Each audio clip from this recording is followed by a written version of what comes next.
Good evening, everyone. Would you please join us in a salute to the flag? Allegiance to the flag of the United States of America and to the republic for which it stands, one nation, under God, indivisible, with liberty and justice for all. There, Chair Romano. Silence. Okay. Yes, I'm sorry. I'd ask you to stand for a moment of silence for Mary Romano. She's a longtime Maplewood resident, very involved in the organization, in the community.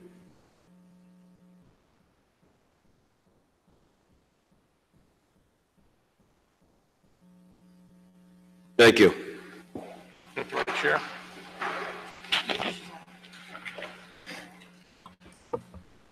Pursuant to Section 5, Chapter 231, Public Laws 1975, this is to state for the record that adequate notice of this meeting has been provided to the public by posting and maintaining the annual notice of regular meetings on the bulletin board of the municipal building, by mailing the annual notice of regular meetings for 2018 to the News Record and Star Ledger in December 2017, and by filing said notice in the office of the Township Clerk. Please call the roll. Ms. Adams? Here. Mr. Dappis? Here. Mr. Limbrick?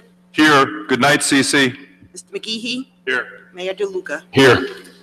Whereas Chapter 231, Public Laws 1975, commonly known as the Open Public Meeting Act, requires that all meetings of the public body be open to the public, and whereas Section 7A provides that the governing body has the discretion to permit, prohibit, and regulate the active participation of the public at any meeting, and whereas it is the desire of the governing body to comply with the provisions of this act and at the same time to conduct its business in an orderly and expeditious manner. Now therefore be it resolved by the Township Committee of the Township of Maplewood that it does hereby prohibit, except as set forth in the formal agenda, active participation in the deliberations of the governing body by the public, and except as otherwise prescribed by law, does limit the public to observations of the actions and discussions of the governing body at all of its regular and special meetings. So moved. Second. Ms. Adams? Mr. Dappis? Yes. Mr. Limbrick? Yes. Mr. McGehee? Yes. Mayor DeLuca? Yes, thank you. Welcome to the December 4th meeting of the Maplewood Township Committee. I'm going to run through the agenda. We're going to start off with a special presentation on the retirement of Alan Bamdis from the fire department. We'll then go into our public comment, and we'll invite anyone who says agenda item, but anyone can come up at that time. We'll then have a short public hearing on our,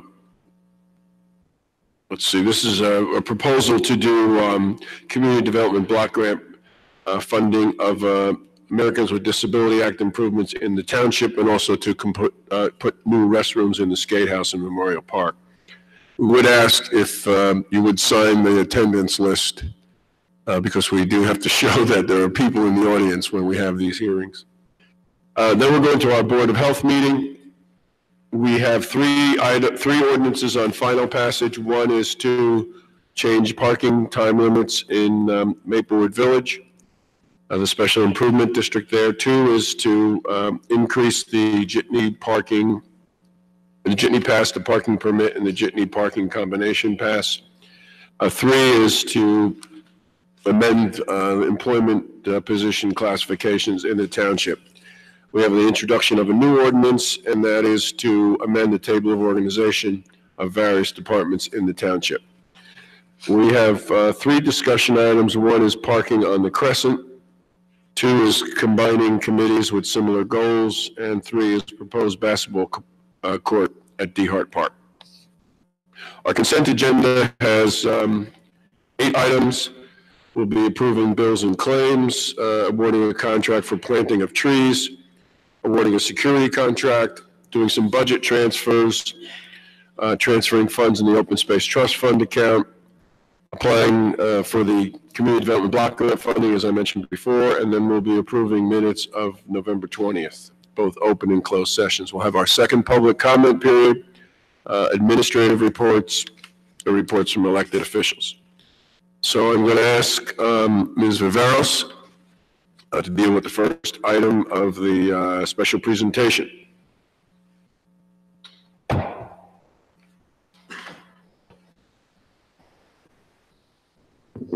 Mayor, thank you. You'll be our second person who we've started this little process with. Just a little briefly, when employees retire, we'd like to present a resolution recognition of their service to Maplewood. So I'd like to read out loud upon the retirement of firefighter Alan Bamdis.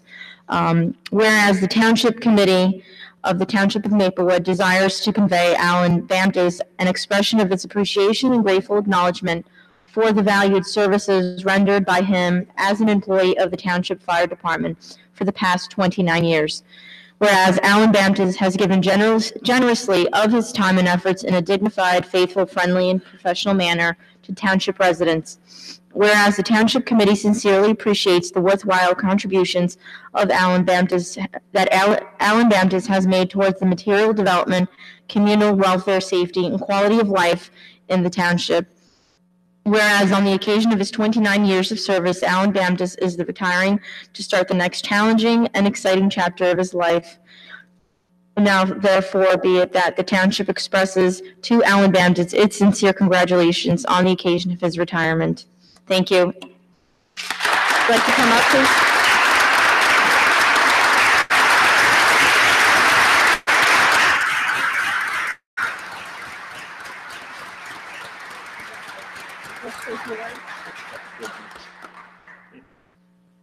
Thank you, Ms. Viveros. I appreciate the honor. Mayor DeLuca, members of the Township Committee. It's been an honor to serve, and the members of the fire department, also my wife and two of my sons, and my oldest son's girlfriend, Caitlin, are in the audience. It's been an honor serving the residents of Maplewood for over 30 years between being on the fire reserves and the paid fire department. It was a difficult decision. As some of you may know, I thought I was retiring last year. I kind of extended it a little bit due to different circumstances, and I don't regret that. I'm going to miss the job. I'm going to miss Maplewood. I'm going to miss the people. But it is time to start a new chapter in my life. Got a little 5-year-old there, so he wants a lot more of my time, and he'll be getting that. And my wife has been so gracious to spend every night that I worked in the firehouse worrying about me and still be there by my side. So for that, I thank you. And I'd just like to say it really has been a pleasure. I look forward to visiting the guys and hopefully seeing this tradition continue. Okay, thank you. Thank you. Thank you.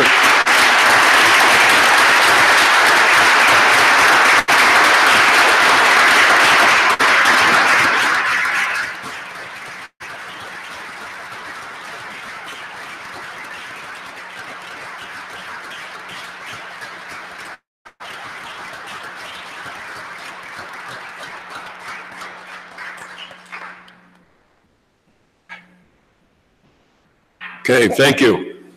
Mr. Mayor, I have a resolution I would like to present. Go ahead.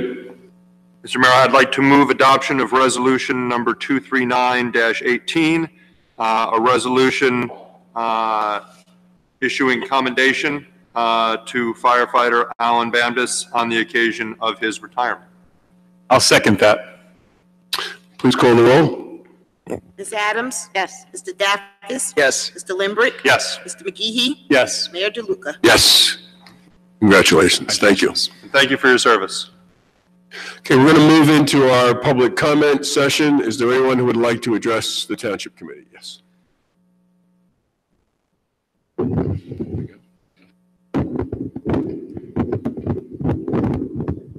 we go. Members of the committee, my name is John Shimanowski, and I'd like to comment today on item 14.1 on today's agenda, which is parking on North and South Crescent. The west or lower end of the crescents is a common parking area for non-permit holding New Jersey Transit commuters. This agenda item was a result of concerns I raised to the deputy mayor about the current parking situation. I'd like to provide some context for you around this, as well as share feedback solicited from all 45 households of the Crescents, several of whom are with me here this evening. I prepared a very short handout, which I'd like to share with the committee at this time, if that's okay. Sure. Sure. I'll pass it down, or you can. I'd like to first draw your attention to Exhibit A, which illustrates the parking situation on a typical commuting day. I estimate there are typically 15 to 25 commuters parked on the Crescents, all clustered along the curved portions of both streets near Valley Street. I live at 14 South Crescent, which is highlighted on that exhibit. My driveway is situated in the middle of the two curves in this area. Several of these commuters regularly park very close to the end of my driveway, on either side of the apron and directly across from it. Obtaining line of sight under these circumstances is considerably challenging. I often find it difficult to safely turn into the single lane of drivable space remaining. Compounding these concerns is the tendency of drivers from Valley Street to accelerate between the first and second curves in preparation for the straightaway, which is a relatively long and steep hill. Drivers from Valley are also subject to a sort of funneling effect whereby they get squeezed into an increasingly narrow space as they enter the curves of either crescent. Most commuters today are not currently in violation of any parking restrictions. Parking here is prohibited between the hours of 7 and 9 a.m. on weekdays, but otherwise without limit. I suspect the spirit of this restriction was partly to limit day-long commuter parking, as the average commuter does so before 9 a.m., as well as to manage school drop-offs in the area. Many other residents have echoed these concerns, and we are pleased the committee will discuss the proposals this evening. Residents of the Crescents have had the opportunity to review the three proposals on the agenda, and I would like to share with you some of our collective feedback. With respect to item number 1, imposing a 2-hour restriction on both streets, residents are overall supportive, but have suggested increasing this to 4 hours and limiting it to weekday working hours. Some residents have also suggested placards for residents to place on the dashboard to be exempt from this restriction.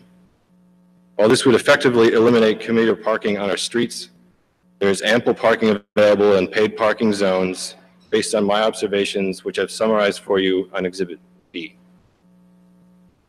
Number 2, designating the inner sides of the streets as no parking at all times. There's agreement among residents that this would greatly improve safety and traffic flow through the curves on each end of the Crescents. However, residents on the inner side of the straight portions, no parking on both sides there, does not pose any material safety concern at this time and recommend no change to this section. Finally, number 3, restricting parking within 5 feet of a driveway. There's consensus among residents that this would be a welcome change. I've summarized these collective views for you in Exhibit C. Finally, it's worth noting that several of the evening jitneys, as well as commuters who do not park in this area, utilize the Crescents nightly and are slowed by the current parking situation. We believe improving the traffic flow and safety of the Crescents will result in a net benefit not only for us, but also for everyone who uses these streets nightly. That's all I have. I'd like to thank you very much for your time, and we look forward to the discussion. Sorry, can I just, before you sit down, just had one clarifying question. When you talk about designated the inner side of the streets as no parking, I'm going back to your illustration A.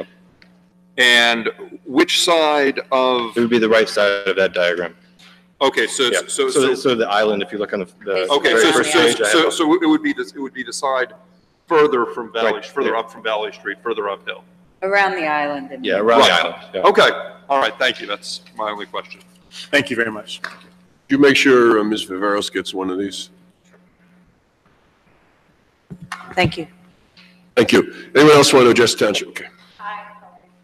My name is Sarah Knudsen. I'm a resident of Maplewood, obviously. I have 3 kids in the district, a high schooler, a middle schooler, and an elementary school age child. And I am here to enthusiastically support the facilities, long-range facilities plan that is being put forward this week for, I think, a soft vote on Thursday. As someone who spent many years in the schools with my children, I can attest to the fact that they need upgrades, and we need to expand the elementary schools to really give space to all the children in the district and to address the inequity in the racial makeup of the various elementary schools. I'm also here on behalf of the Fields Task Force Committee with Carol Farden, and I'm representing over 3,200 people who have signed a petition regarding the condition of the fields at our district. And I'm going to go super like high schooler right now and read off my phone.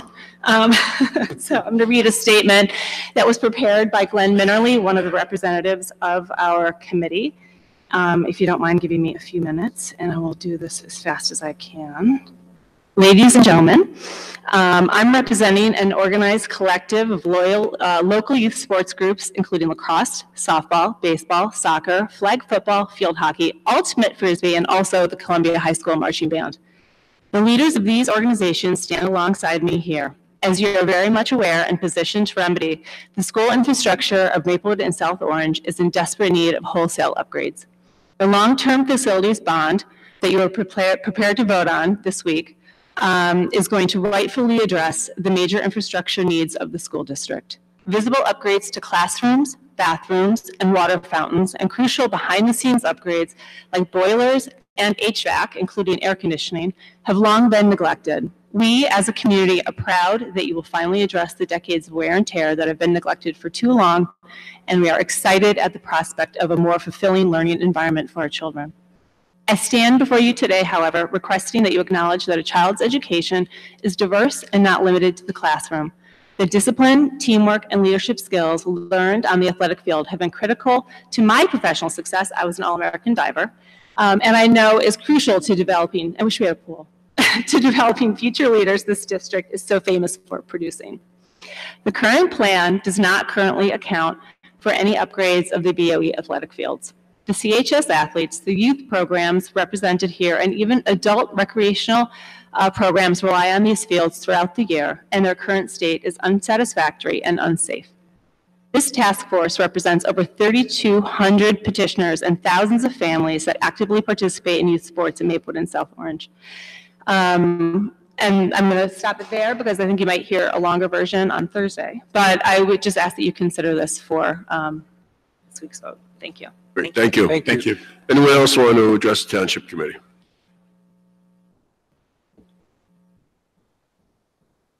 Hi, good evening. I'm Elizabeth Baker. I'm in my fourth year as a member of the South Orange Maplewood Board of Education, and I'm wrapping up my third year as board president.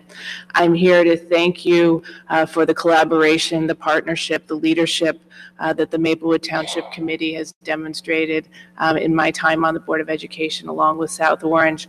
The long-range facilities plan, as well as the commitment to integration that we have brought forward to our community, and the facilities plan that we're bringing to the Board of School Estimate, which is comprised not only of Board of Education members, but 3 members of each town's elected body, is the byproduct not only of these discussions and this partnership, but I think a collective an overwhelming desire among the leaders of this community, supported by the vast majority of our community, to invest in our schools, to invest in our community, and to the sustainability of our community's future. Dr. Ficara became our superintendent a little over a year ago. When he was hired, we gave him the mandate of ensuring that our schools had the capacity to safely and not just adequately, but positively accommodate our growing student body, which is the result of so many families and so many members of our community who've joined us very intentionally because they wanted to be part of these towns and send their kids to our schools.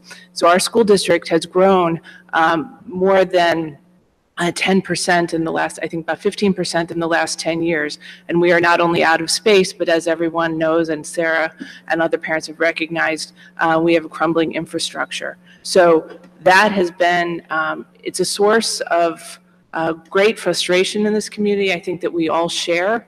And unlike other communities in our state, we can't put this to the voters directly and ask the voters to approve a bond through a referendum. Through the charter that created our school district, that responsibility falls on the shoulders of the elected officials of the 2 towns who comprise the Board of School Estimate. And that is a unique responsibility, and it is a heavy one. And I know that nobody has undertaken this facilities work lightly, everybody understands the magnitude of the tax impact, but also the magnitude of the challenges in our schools, the physical challenges, and the need to create vibrant, healthy, safe learning communities for every student. And so I think as a public official, this facilities plan and the integration work that will occur simultaneously with the facilities plan is probably the most important thing I will be involved in my life here in Maplewood and South Orange. And I think collectively it is probably the greatest undertaking that we as a community will take in the coming decades. And so I welcome the continued work. I understand that Maplewood is strongly behind this plan. The South Orange Board of Trustees expressed their strong support last night as we go into the Board of School estimate. It is a soft vote where you're giving us the direction to proceed with the next phase of the work to obtain the Department of Education approvals and to go forward with the development of the bonding. And we also want to have that discussion about the additional options that we've brought to you for consideration, including both Underhill Field and Ritzer Field, as well as items such as air conditioning or adding additional pre-K classrooms. So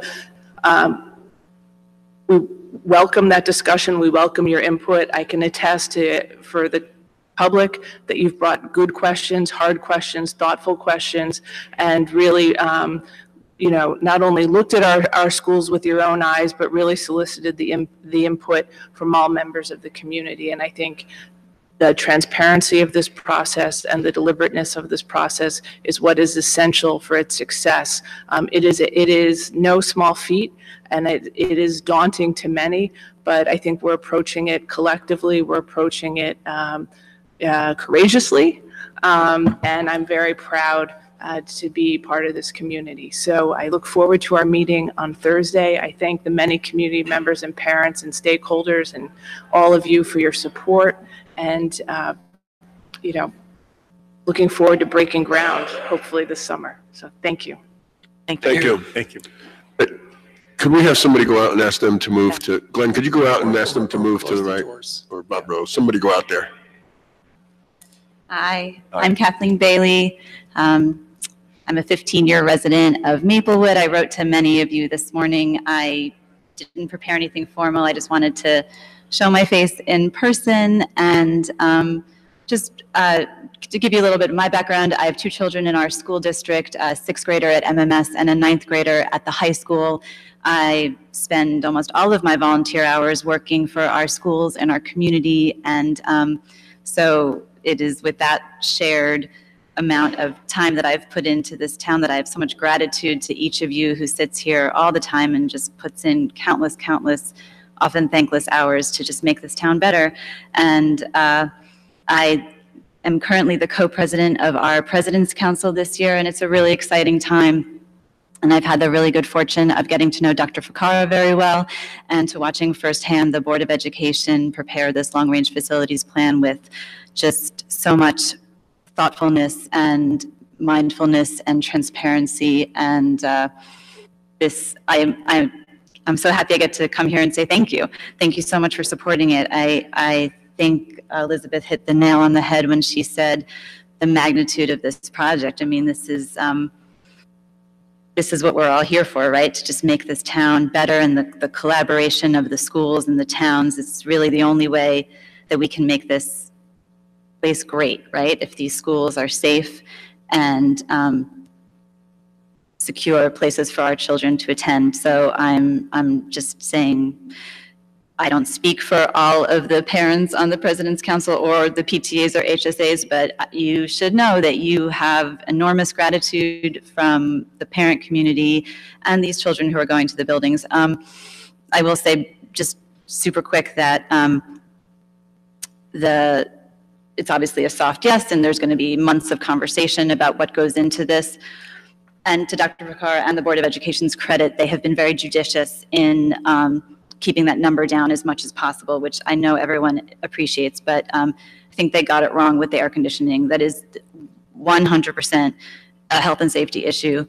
It is not an extra. It is not optional.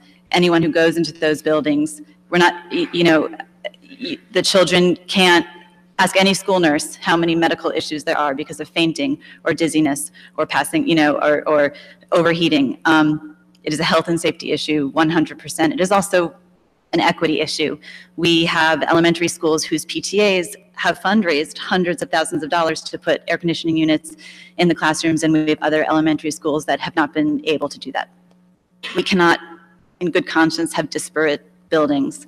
Our children deserve equity. Not for nothing, our Title I kids go to school in the summer. It's hot in the summer. We need to air condition these buildings. So I would urge you, please, to consider that when you're thinking about all of this, and just thank you so very much. Go Irish. Thank you. Thank you. Yes, sir.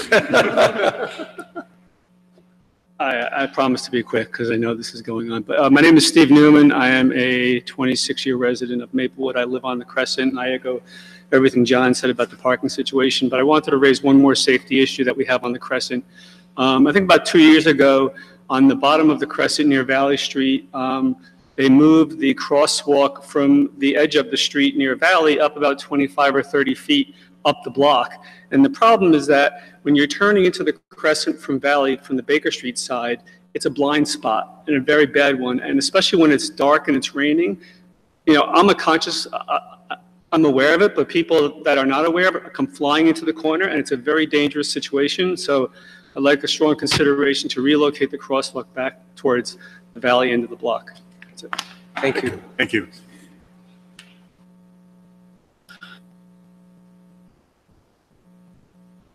Good evening. My name is Frank DeFilippis. I live at 13 North Crescent, and I would just like to echo the comments that John and Steve have made and add one more as to the safety on those curves. There have been many times where cars are parked on both sides, on the inner crescent and on the outer crescent, at the curves, making it very difficult if we ever had an emergency there for a fire engine or other rescue mission, automobile equipment trying to get through there. It's a very dangerous situation, so I heartily support John's comments. Thank you. Thank you. Thank you. Anyone else want to address the Township Committee?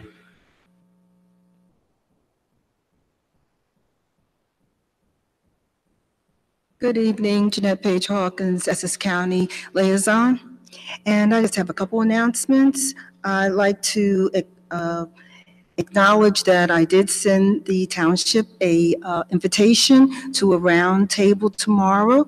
That's going to be centered around the New Jersey Economic and Physical Policy Workshop Path to Progress report.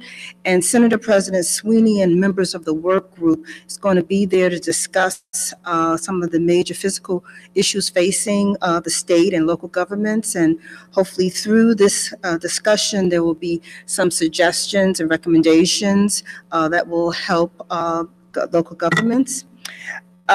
Just as a highlight in regards to the New Jersey Economic Physical Policy Workshop, they issued a report, Path to Progress, in August, and they have about 30 recommendations and 5 major categories: pension and benefit reform, education reform at the administrative level, county municipal government reform, shared services, state and local government tax structure, and leveraging the assets to stabilize the pension system.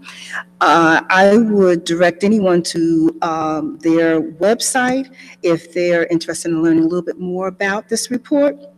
It's www.path to progress New Jersey, all one word, .org. The meeting tomorrow is going to be taking place at 11 o'clock at the Essex County Leroy Smith Public Safety Building on the 14th floor. Free parking is going to be available in the Jewers parking lot. I'd like to acknowledge that both the mayor and Mr. Daffis is going to be attending. Ask when that meeting was scheduled and when we were notified about it. First I heard about it was today, and it's something that has come up kind of quickly. I put it out as quickly as I got it. I'm sorry for the late Yeah, because it's kind notice. of hard to get off work, like Yeah, hours so before sorry you have to about get off that. work. On another note, it's that holiday time, and the Essex County Holiday Light Spectacular is an opportunity to still see the beautiful lights this time of year from December 7th through the 31st, 7 to 9 at the Essex County South Mountain Recreation Complex, Turtleback Zoo. It's free. Carousel rides are $2. And looking for donations, non-perishable foods, new and unwrapped toys, and gently used winter coats. There's a big giveaway at that time. This is an annual celebration, so just wanted to bring that to everyone's attention. And as usual, I'd like to hear if there's anything that I can assist the township with. I do have one follow-up item, Ms. Hawkins, and thank you for the information you provided tonight to us. I was wondering if you had any information since our last communication regarding the access to phone services at the Senior Services Division for the county. As you recall, we communicated about the phone being down frequently, or the hotline being busy, and our seniors have reported to me and to our senior services director here in Maplewood that they've had difficulty accessing the center. And in some instances, we've had seniors who were in vulnerable situations and they were hoping for immediate attention and they were not able to get it. I did reach out to the division director for senior services upon your email, and she should be in contact. They were having some phone issues. She assured me that they had been corrected. I would say that if there's any time that a senior can't get in, that they call the county executive's office. Okay. And they will make sure that the call gets dispatched. Sure. But I will still take back, once again, your concern. Great. Okay. I appreciate that. Thank you. Great, thank you. Okay. Anyone else want to address the Township Committee? Seeing no one, will close the public hearing. There is another one later on. I'm sorry, public comment. There is another one later on. We will now go to the public hearing have our Director of Community Development and that department come up. Hi, good evening, Mayor DeLuca, members of the Township Committee. Good evening. This is the second of two public hearings, excuse me, related to the Township's application for community development grant block funding. And we are applying for the purpose of installing and constructing 2 restrooms in the Skate House in Memorial Park. The project itself includes, obviously, restroom facilities, but also an overhaul of the building that will accommodate all persons. The restrooms will be, and the entire building actually will be ADA compliant. There will be electrical supply to the building, plumbing, obviously, lighting, and security. And we did ensure, Ms. Adams, that after you raised the question at the first hearing on November 20th, we made sure that it was in fact part of the spec, that the building be secure. The project is estimated to cost about $175,000, which is about, coincidentally, the same amount that we get annually from the CDBG program. And again, it's there are HUD monies that are filtered through the county.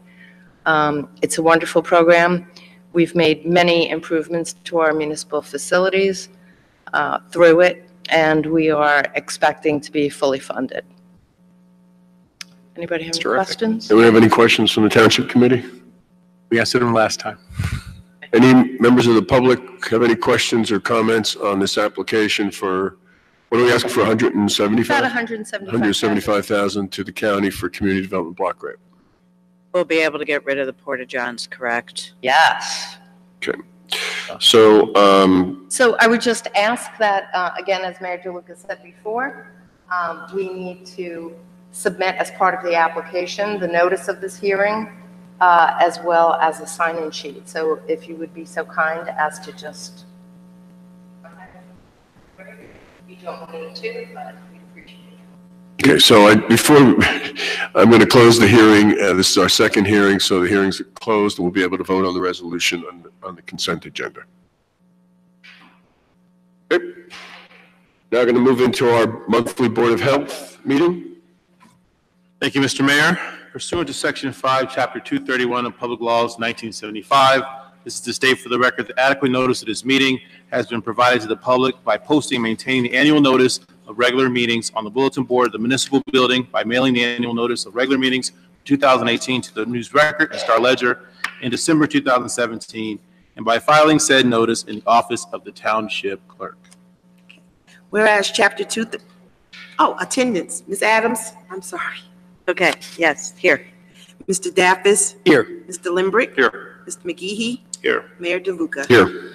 Whereas Chapter 231, Public Laws 1975, commonly known as the Open Public Meeting Act, requires that all meetings of public bodies be open to the public. And whereas Section 7A provides that the Board of Health has the discretion to permit, prohibit, or regulate the active participation of the public at any meeting. And whereas it is the desire of the Maplewood Board of Health to comply with the provisions of this act and at the same time to conduct this business in an orderly and expeditious manner. So moved. Are you done? You're not done. Oh, I'm sorry. I just have one more.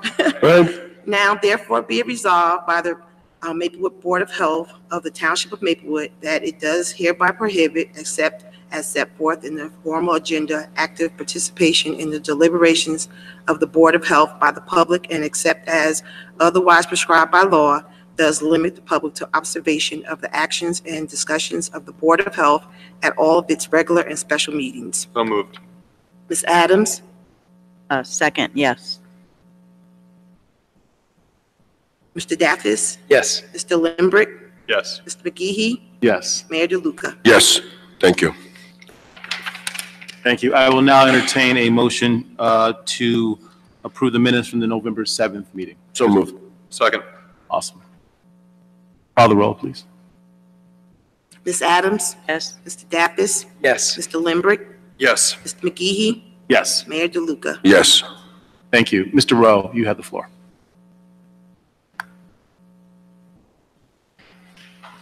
Good evening. A few things to report on.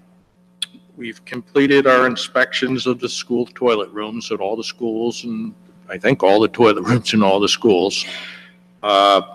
They were generally in good condition, although there were some that were in very bad condition. I included some photos in my report. I don't know if you've seen, but the worst was the girls' sports locker room at the Columbia High School. It was really in dreadful shape. I also included some photos from Jefferson School where they had kind of positive message artwork and age-appropriate artwork in the toilet rooms, and I thought that was really nice. And this is kind of my dream thing, but you know, I'm wondering if something like that could be done at Columbia High School. My joke is that, you know, 20 years from now, maybe one of the students will become famous and a famous artist, and then they'll ask them how they started, and they'll say, well, I started on the toilet room at Columbia High School. I don't know. It's just one of those things. We did make a list of recommendations. It's in your report. There's 5 recommendations, and so I'm assuming you would like me to give those to the Board of Education? Yes, please. And if you want to share them, you can. Or yes, they're kind of common sense things from my point of view. Busy toilet rooms such as those near the cafeteria may need additional soap dispensers, not just one, but maybe 2 or 3 or 4 even. Busy toilets, I don't know what their schedule for checking the toilet rooms is, but certainly busy toilet rooms need to be checked more than once a day for cleanliness and supplies. There needs to be a method by which students or faculty can report to somebody if they see a problem in the toilet room, and that gets acted upon by the maintenance crew. I don't know what their procedure is right now, but it seems to me they should be able to report it to somebody in the administrative office, and they can make a call to maintenance. It could be as simple as that. The hot water heat, hot water is one of the questions. And I know that most of the hot water heaters are far removed from the toilet room. So it would take a long time for hot water to get hot. But from our health department point of view, as long as the water is at least lukewarm or cold, it's not freezing water. The more important part is to have soap and water and be able to wash your hands for 20 seconds. It doesn't have to be hot. The important part is to wash your hands. So, and the only way they're going to have hot water is to have those instant hot water heaters. And I don't know if that's totally necessary, but if they feel that that's something they need to do, that would be the way to do it. And then finally is the idea about artwork. Mr. Roy, I can tell you the artwork was sponsored by the PTA in Jefferson. So a lot of the parents did that. I thought it was a great idea, and I know that Ms. Bale left, who's the co-president of all the PTA President's Council, and I think that I can reach out to her and tell her to best demonstrated practice, and maybe Tuscan and other elementary schools can follow in that regard. Our nurses have started doing the immunization audits. This is a big effort they do. They start with the public schools, and then they move to the daycare centers. And as a matter of just being thorough, they do the immunization audits, and then they go look at bathrooms. So we've got an extra pair of eyes in the toilet rooms while they're there doing that work. They've reported they didn't see anything really bad. Yesterday, the nurses and I had a meeting with St. Barnabas Community Health Group, and we came up with some really good ideas for health programs, public and health education programs for the coming year. So I'm really looking forward to working with them. And I think you're going to be pleasantly surprised and pleased with some of the programs we've come up with. When I develop a schedule, I did include our adult health clinic schedule in my packet. You'll see we have the town hall, the Hilton Library, the main library. What you don't see on there is the 564 Irvington Avenue, but we do once a month go to that building now. Fortunately, we have a nurse now who speaks Russian. And because she speaks Russian, the attendance at the clinic has increased tremendously to where maybe before we got one person, now we're getting a dozen people. Plus, Horizon Blue Cross Blue Shield is doing screenings at the senior building. They've taken that on as one of their public outreach programs, and we'll be working with them, not just at the senior building, but at other locations. So it was a fortunate combination of healthcare forces there. And I would love at some point to be able to hire a Creole-speaking nurse again. Well, we're going to look for an opportunity to do that.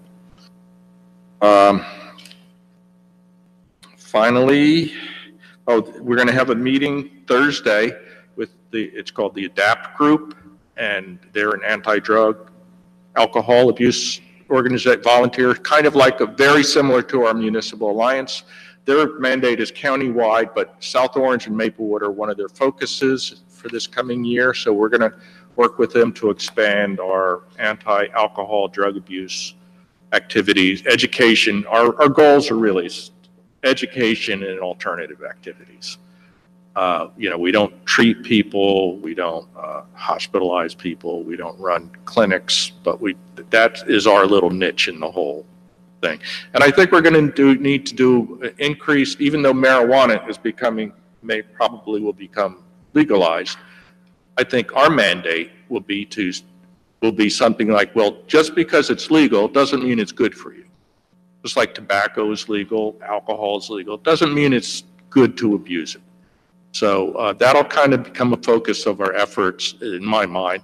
And we'll have to work all that through as the best practices on that. Will you look at pins and vaping and jewels as examples? Yes, and we're going to do the proof of age sale too. So we'll continue that. We do that every year. And that's my report. Oh, and with the photos, sorry.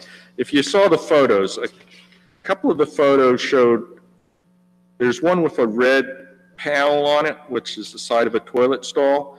And on the wall, there are 2 mirrors, 2 sinks, and there's all little dots on the wall. And those were the soap dispensers that had been broken off. So sometimes people were questioned whether there was indeed vandalism, and the answer is yes, there was. And the second photo shows that too, just all the times it's been ripped off and they've had to replace it. So it's an ongoing job at the high school. So it sounds like it's one of your recommendations is that if there's any vandalism, in addition to a lack of supplies in the bathroom, there should be a process to alert the TIMCO staff. Yes. Any questions for Mr. Rowe? I have a few questions. Mr. Rowe, thank you for undertaking the inspections of the public school restrooms. You indicated that you had the opportunity to inspect all the restrooms at all the public schools, is that right? I believe I did. I might have missed a couple, but that's fine. Tried to do them all. You did the ones in Maplewood? Yes. Okay. And South Orange reportedly did South Orange. Okay, but you did Columbia High School? Yes. Okay. Right. Did you observe during your inspection any incidences of broken sinks? Yes, we saw some sinks that were kind of pulled away from the wall. And as I understand it, what happened there was people were students I'm assuming, were standing on the sinks. And their weight pulled the sink away from the wall. Also, there were some broken faucet holders. There was always water. And, there were no toilet rooms without water for washing your hands, but some of the push faucet things were broken. And you'll be reporting that to the schools as part of your recommendations. Great. Yeah. Did you observe any instances of broken stall doors or stalls without any doors? A couple, and they were replaced. There was one toilet room at the high school, which when we were there on a Friday, I believe, all the doors were in place. And then the following Monday, apparently a student took a picture of the same toilet room and 4 of the doors had been ripped off. So just that quickly, the vandalism happened. Did you by any chance observe any instances of broken toilet seats? I saw one. Well, no, I didn't notice any broken toilet seats. I'm not going to say I checked every toilet seat, but if it was the same ladies' toilet room that we were in, there's multiple stalls. It was in good shape on the Friday, and I think, I don't know if positively, but I think the picture was taken on the Monday. And so just that quick, somebody did some damage. Clearly, it was deliberate. Mm-hmm. And finally, were you able to notice, if at all, whether or not access to all the restrooms was available? I'm referring in particular to a gender-neutral bathroom at the high school that has been previously reported by this committee and others to administration as routinely being locked and inaccessible to students. It has since been corrected, but I have heard since then, again, periodically, that restroom is locked and inaccessible.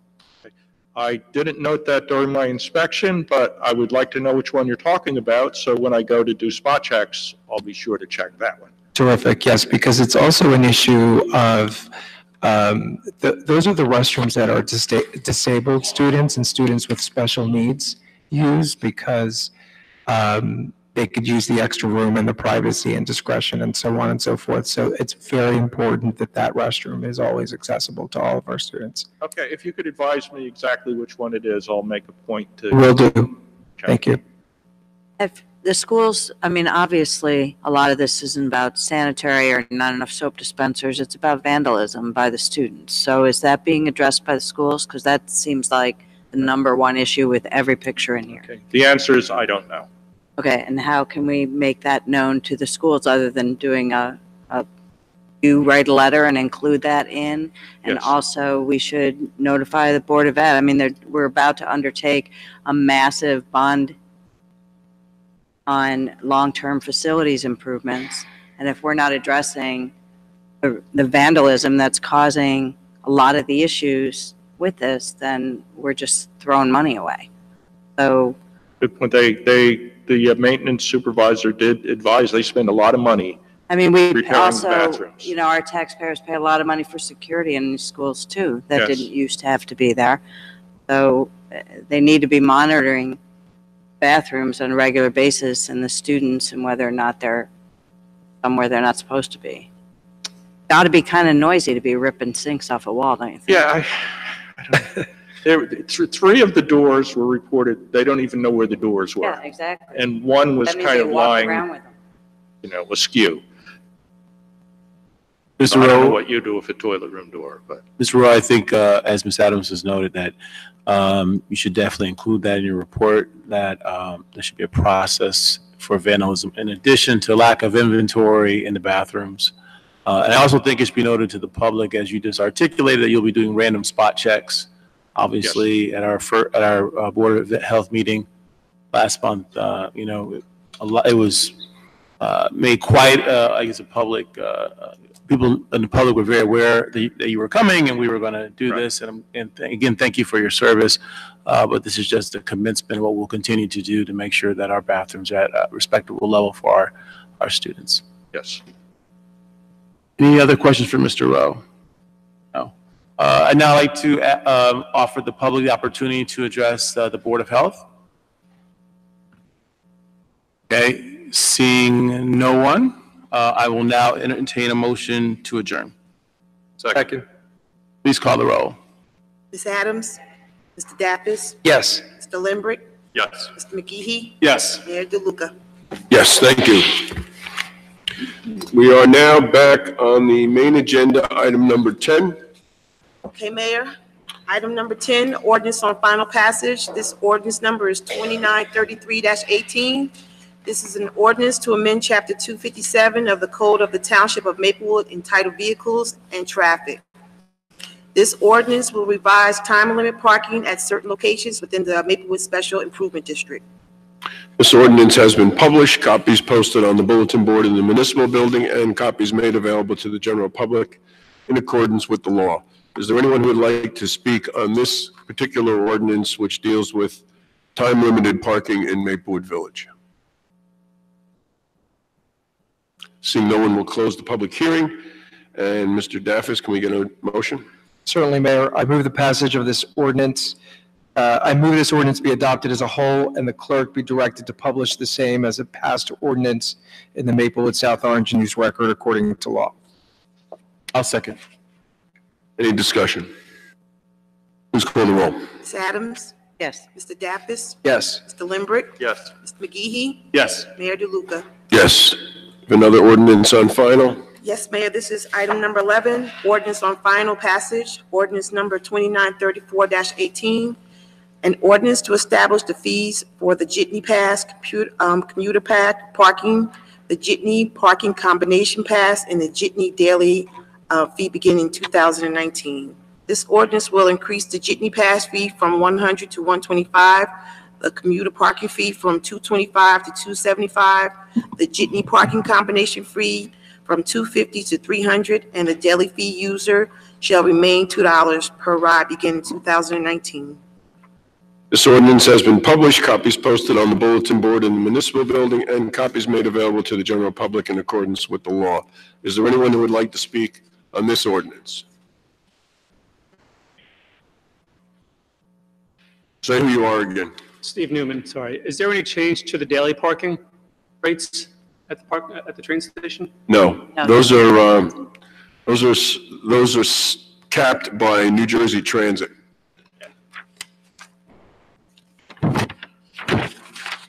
Any other comments? Okay, can we get a motion, Ms. Adams? Mayor, I move this ordinance be adopted as a whole and the clerk be directed to publish the same as a passed ordinance in the Maplewood South Orange News Record according to law. Second. Any discussion? No, Mr. Mayor, I think as we discussed it as a discussion, I have some reservations, and I will abstain in my vote. Please call the roll. Ms. Adams? Yes. Mr. Daffis? Yes. Mr. Limbrick? Yes. Mr. McGehee? Abstain. Mayor DeLuca? Yes. We have one other ordinance on final, number 12. Correct. Mayor, this is item number 12, ordinance on final passage. This ordinance number is 2935-18, an ordinance to further amend classification of employment positions within the Township of Maplewood and to establish salary ranges for employees. This ordinance will revise classification of employment positions and salaries within the Township of Maplewood, consistent with a revision of the table of organization established within the Township of Maplewood. This ordinance has been published, copies posted on the bulletin board in the municipal building, and copies made available to the general public in accordance with the law. Is there anyone who would like to speak on this ordinance, which amends the classification of employment positions? Seeing no one, we can get a motion, Mr. McGehee? Yes, Mr. Mayor, I move this ordinance be adopted as a whole, and the clerk be directed to publish the same as a passed ordinance, the Maplewood South Orange News Record according to law.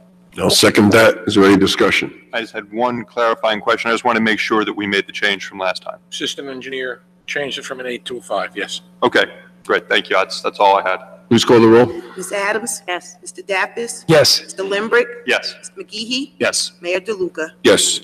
And we have an ordinance on introduction. Correct, Mayor. This is item number 13, introduction of a new ordinance, ordinance number 2936-18. This is an ordinance to establish a table of organization for the Township of Maplewood. I'm sorry, go ahead. Sorry. This ordinance will establish a table of organization for various departments within the Township of Maplewood. Ms. Viveros, you want to say anything on this?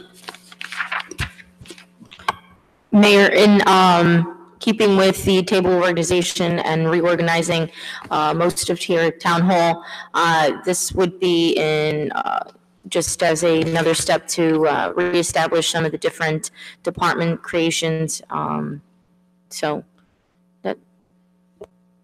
Ms. Adams, can we get a motion? Mayor, I move the passage of this ordinance on first reading, its publication according to law in the Maplewood South Orange News Record, and a hearing to be held on December 18th. I'll second. Any discussion? Please call the roll. Ms. Adams? Yes. Mr. Daffis? Yes. Mr. Limbrick? Yes. Mr. McGehee? Yes. Mayor DeLuca? Yes, thank you. We have three discussion items. The first deals with parking restrictions on the Crescent. I think this is a split between Ms. Adams and It's Mr. both, McGehee. yeah, but it's engineering public works, so it's. Okay. No, go ahead.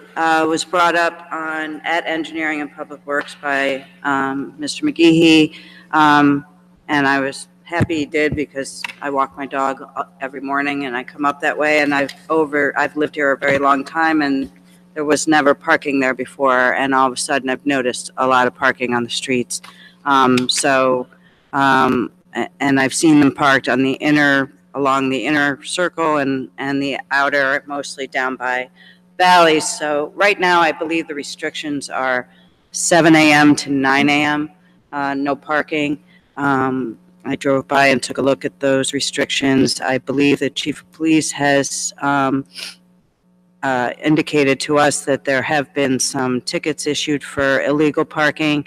The request was to add this street to our ordinance for streets where we restrict parking 5 feet from a driveway. But, because that requires an ordinance and because it also requires striping and signage, which, may or may not, I wanted to look at more when we discussed it at our last Engineering Public Works meeting.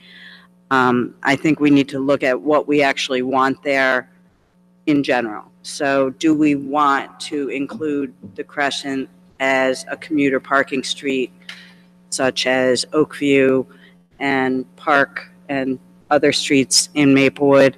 Do we want to not allow it and restrict parking there the same way we restrict it in other areas where that we have issues with commuters taking up on-street parking by making it more difficult to park there, which would, therefore reduce the number of cars parking there, presumably. And also whether or not we wanted to make it commuter parking spaces and they would be resident only. I did ask the chief to provide license identifications to see where the cars were coming from, but I did not get that information in time for this meeting. I'm hoping it would be in time for our next engineering meeting where this is also on the agenda. So Mr. McGehee and I wanted to put this on the agenda so that we could talk about those options before we restrict parking. It may not be necessary to restrict parking within 5 feet of a driveway. It may not be necessary to restrict parking on the inner circle above a certain point, perhaps, not at the curbs, but on the straightaway be permitted. So these are all the issues that we normally go into the weeds on at Engineering Public Works. I wanted to put it out for discussion in public and by the whole Township Committee to get direction for Engineering and Public Works Committee to take this conversation and then come back with recommendations at our next meeting. I would just add that, and I thank the residents from Crescent that are here this evening. It's greatly appreciated. This is something that, the work that was put into this is outstanding. One thing that we'll have to figure out, because obviously 2 hours versus 4 hours is a different wrinkle, and I'm not sure how that would work. Ironically, we just passed ordinance 2933, where we just basically kind of just 2 or 3 hours. 2 to 3 hours, and we We don't have a 4 hour now. We don't have a 4 hours, so we just kind of worked on something on the other side of the park, kind of working on some logistics there. But just, obviously visiting the block myself and understanding the challenge it has even on a non-commuter day. I'm personally supportive of number 3, which is basically the 5 feet in the driveway. I'm also supportive of type of no parking at the bottom of the island, as the residents have communicated. And I think we just need to discuss option 1, what would make sense, and then deeper conversation from my colleagues about options 2 and 3. Ask. I don't see commuter parking addressed in your, and thank you for this summation. But I ask if there was a conversation as to whether you want on-street commuter parking at all? Just say your name again. Yes, Steve Newman. I think in general, the dialogue was that people were against commuter parking. And part of the reason is, so where we have it on other streets, there's straight streets up and down. It's maybe on one side. Given the nature of the Crescent with the curves and everything, I think it creates an unsafe environment. So I think that's really the main concern there. So just to be clear about the commuter parking, this is not the same commuter parking as we have on Park and Oakview, because on Park and Oakview, you need a permit to park between 6 and 9. Mm-hmm. And then after 9 o'clock, you can park there all day long. Right. Well, I think that was one of the concerns from the neighbors, was that do you make it a commuter area where people can park with a permit, because then you're actually increasing the problem from our perspective, right? You're making it worse. Okay, so the other thing that happens is, because we've done these in a number of streets, we just did the last one we did at Clinton off of Ridgewood, because we had the same problem where people were parking up there. Most coming from out of town were parking there. We're parking too close to the driveways. So what we did there is made 2-hour parking, but we had to go pretty far up Clinton, because if we don't do all of Crescent, then folks who are parking here are going to find wherever they can park and start parking. I mean, we have people now, a good 20 cars that park at the top of Oakview on the other side of Prospect. On the east side of Prospect. Yeah, and I And think walk so. down. Although I think it's less of an issue. You know what, Obviously, you're the neighbor.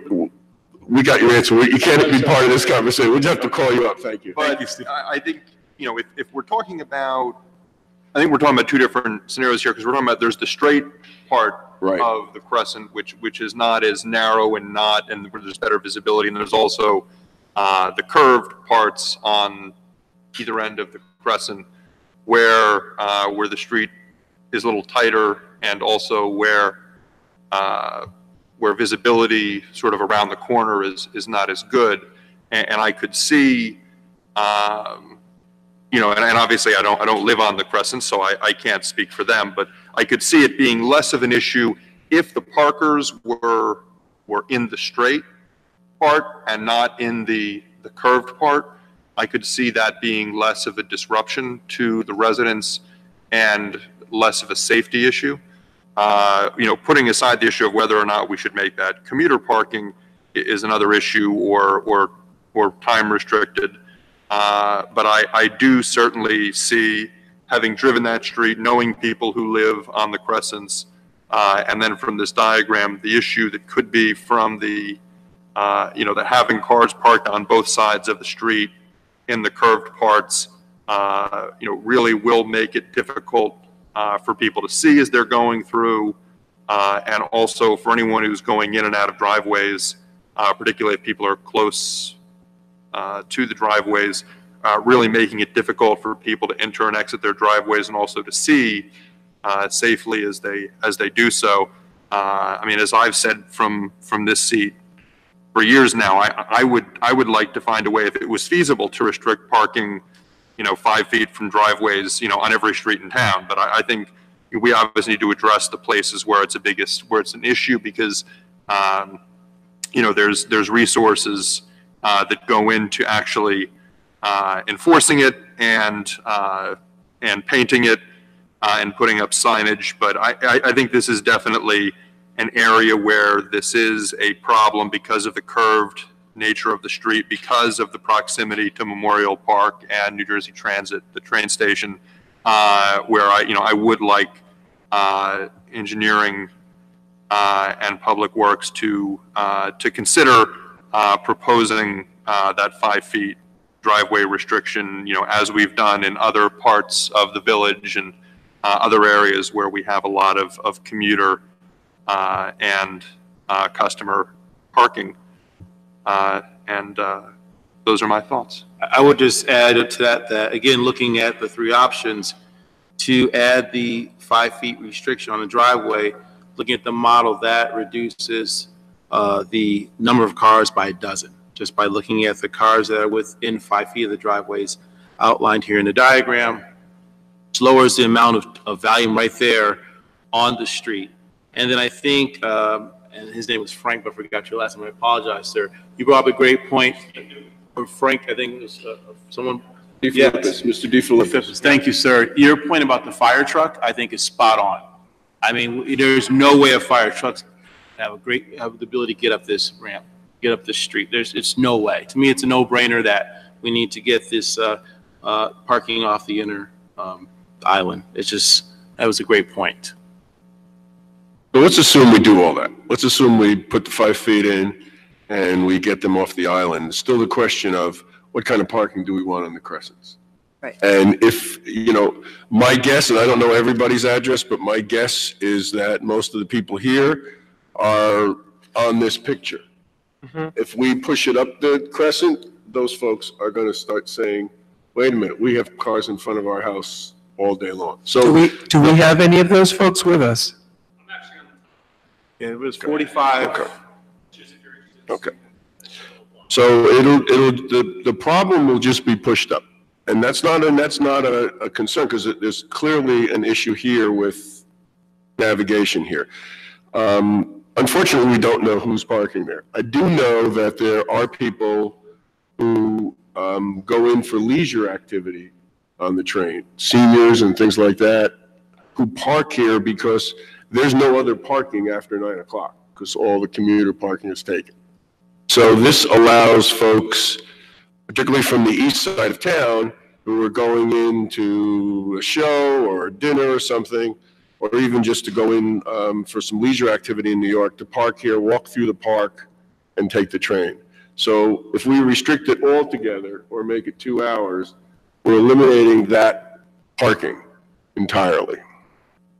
Even if we move it up further, I think people will still park here and walk to the train, because there's no other parking to go. And Mayor, I think that for me, a lot of the concerns that I have And I'm not saying it will address all concerns that all the residents of that street have, but a lot of the concerns that I have from a safety standpoint would be addressed by having the folks who are currently parking in the curves at the bottom of the crescent park in the straightaway that comprises most of the crescent until you get to the curves at the top of the crescent.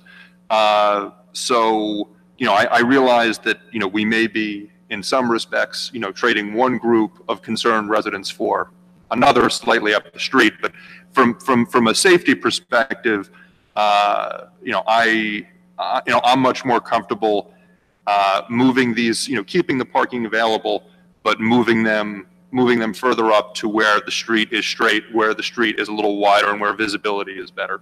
That's just my perspective. Yeah, I'm going to let you speak in a minute. Anybody else have anything? I echo everyone's comments. We generally don't, once we do this, we don't have it, but I'm going to let you come on up and say who you are, your address, and if you want to make a comment. You just have to say your name. Helen Makarushka Kolodi at 30 South Crescent, near the top, but before the curve.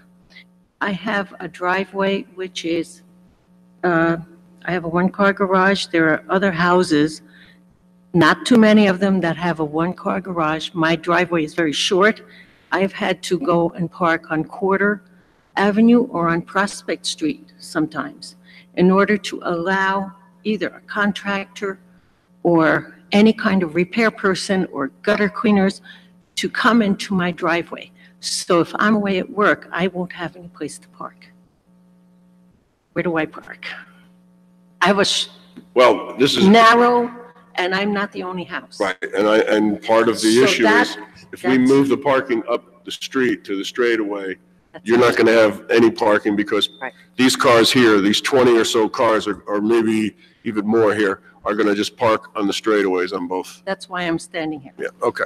Okay, so Thank you. if I could just summarize a little what I've gleaned from this is that we don't want commuter parking on the Crescent, resident commuter permit parking to be Right, I think that, yeah, clear. no permit. Sorry. I'm indifferent to that. But. Yeah, and then we need to, and Engineering Public Works will finish hashing this out. I don't want to take any more time tonight than necessary, but we'll also look into the 5 feet from the driveway and restricting parking on one side. The way we might want to, right now, 7 a.m. to 9 a.m. is restricted. I think it's 6, isn't it? 6, 6? It's actually 6 is 7 there? Okay. Yeah, it's Which is 7. I weird. looked at it, yeah. Yeah, so maybe we want to make that more consistent with where we keep commuters from parking elsewhere by making it 6 a.m. to 9 a.m. I think that would, and then we'll. Ms. Viveros, can you ask the fire chief, to give us his analysis of the ease of going through this with parking? And then actually, I think we would want an analysis on the crescent, the two legs up, because that area is narrower than this entrance here. And if we're going to push cars up there, just naturally push cars up there, are we going to have them on both sides of the street, one side of the street? So that's got to be looked at. Yeah, my understanding was the idea would be, and maybe I'm merging two things that no one else was, but in not allowing parking on any inner. Yeah, sort of on the island and only allowing it on the outside.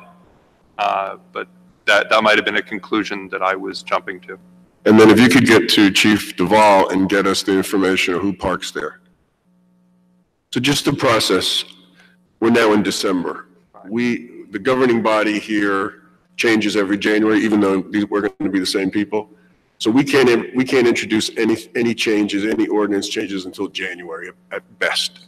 So most likely, we will hash this out. We'll probably have it on the agenda again on December 18th to talk about it. We'll get back to you with that information. And then once we have a direction of how we're going to go, we will introduce it in January now. Because of the way the calendar works, our first meeting is the first Tuesday. We'll probably not have a lot of business because it'll be ceremonial. So we most likely won't introduce it until the second meeting, which would be January 15th. which would mean would have to be introduced, and then you have to wait a meeting for it to be finalized. So we're talking about February. And also, just so you know, sometimes what we do in traffic calming and things like that is decide to implement one thing or two things, see how it handles the situation before we then proceed to something that might be a little more drastic or visible, you know, with signage or striping or painting. And I'm assuming you don't want all sorts of paint and signs and everything in front of your homes either. So try to make this effective. And if it's not effective, I'm sure you'll let us know. And that's what we want you to do, because we can't be on every street. So appreciate all your work on this, though. It's helpful. And just Mr. Newman, I want to touch base on the crosswalk. So we did what's called a road safety audit. So we walked up and down Valley, and we came to that intersection. There's a couple of problems there. One, we have a number of problems that jaywalk right across the street there. And so one thing there is we're looking at maybe just doing this very wide crosswalk that starts at Baker and ends at the Crescent, and make that all a crosswalk and stop the cars at the Crescent as opposed to Baker. I don't know if that was one idea kicked out, you know, as an idea thrown up.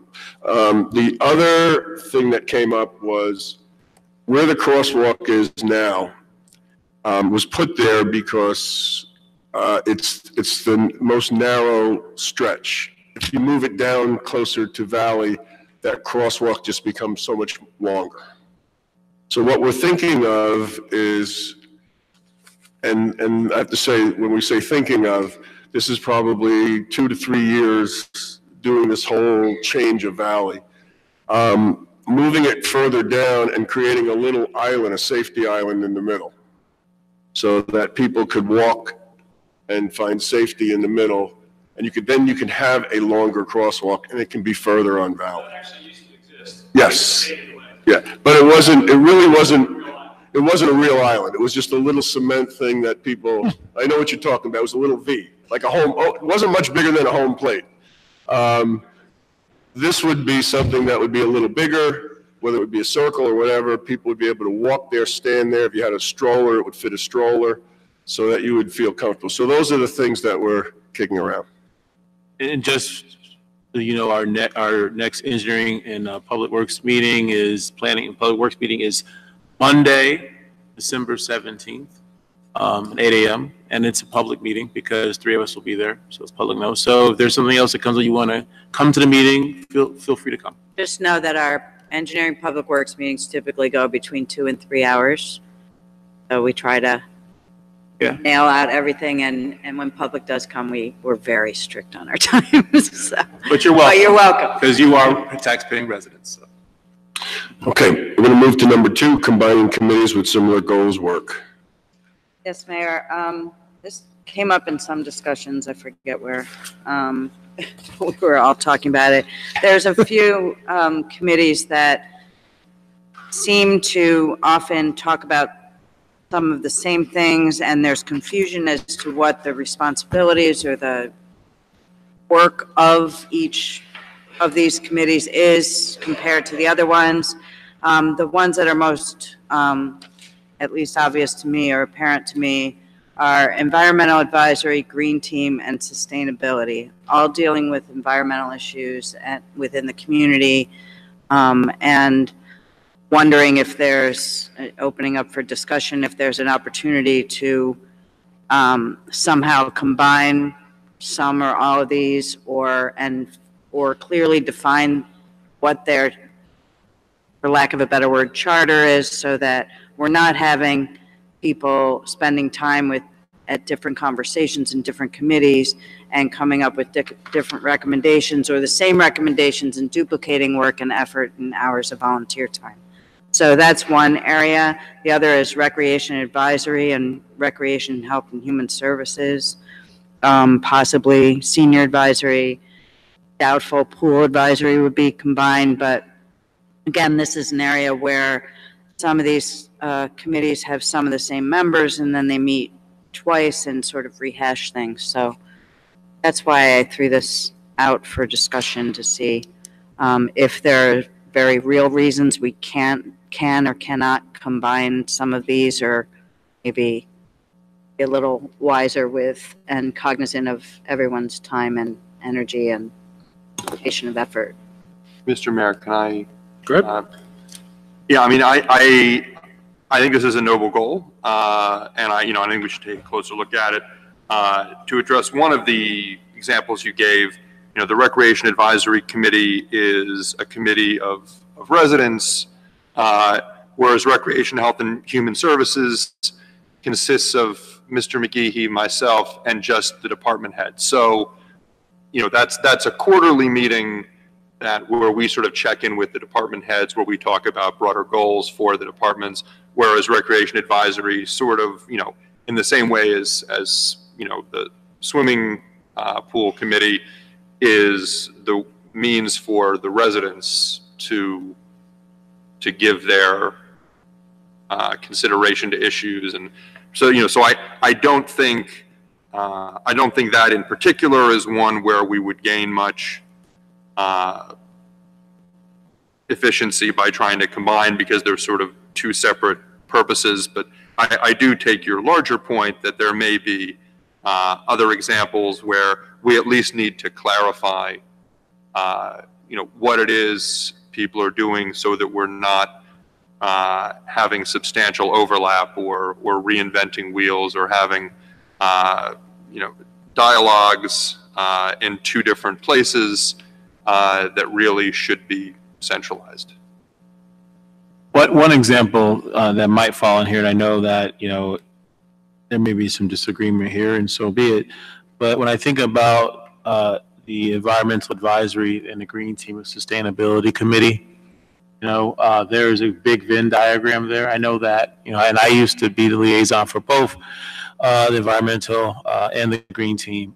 And there's some short-term initiatives and wins and goals that the Green Team does. And then there's some more forward, long-term thinking that the Environmental Advisory Team does. But at the same time, having attended both committees' meetings for substantially, I think it's an opportunity where you can consolidate those two.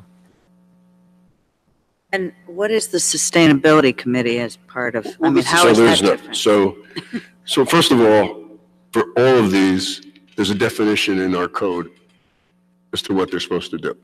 And the Environmental Committee is very clear about it's supposed to be an advisory committee to the Township Committee on policy matters.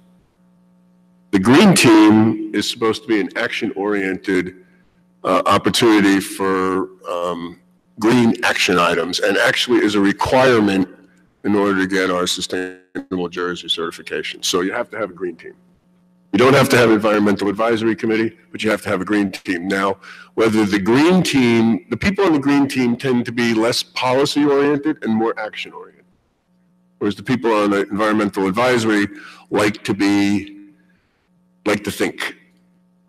about things and come up with policies and recommendations. The Sustainable Maplewood Committee is a Township committee. It replaced what we used to have as an environmental committee. And that meets 4 times a year and deals with our operation, our government, our internal government. So we deal with the things like our energy audit here, our Sustainable Jersey certification. We do, like we're talking about, going out and doing we get recommendations to do for example, the electric vehicle charging stuff. So we implement it. We bring all the department heads together, and then we have representation that we have from the Environmental Committee and the Green Team, so that we're all working in the same area. So the big ticket items, energy aggregation, the Sustainable Jersey, and the energy audit all sit with the with the Sustainability Committee or Sustainable Maplewood, because we need staff support in order to make those things happen. And that's where we get it.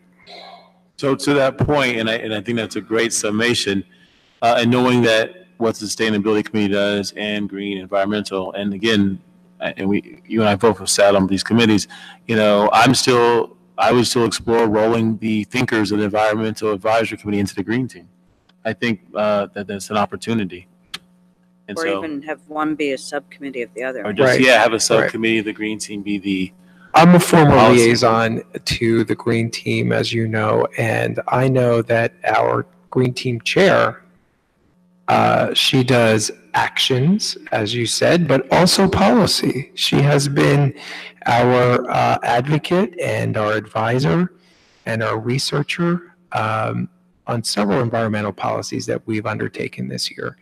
And so I don't know if often there is a distinction that supports separate committees there. I agree that the Sustainable Maplewood rather is separate and should remain separate for the reasons you stated, but I'm inclined to think that the Green Team should be a subcommittee of the Environmental Advisory Committee or vice versa, whatever makes sense. I think it has to be vice versa in order to get the points. Right.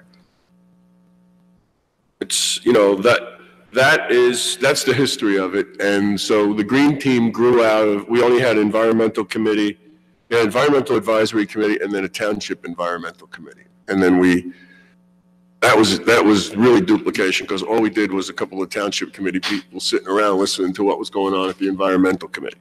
So then we changed this to a sustainability committee and brought all the relevant department heads together, and then made it more of an action-oriented committee. I think we just have to have, I think the primary committee has to be the Green Team.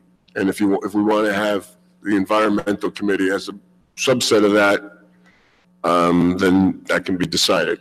Okay. But I think you ought to have a conversation and really look at the missions. I think the folks who are on these committees might give you better input. Well, maybe that requires, Lynn, a joint meeting of the Green Team and the Environmental Advisory Committee so that we can flush it out. One thing to your point about that descriptions are in the code, then it would be really helpful, I think, especially since we have a lot of new members on a lot of these committees, that chair and the committee members get that information so they know what they're, because, there's turnover, there's people who've been there a while, but then there's people who are gone and we don't.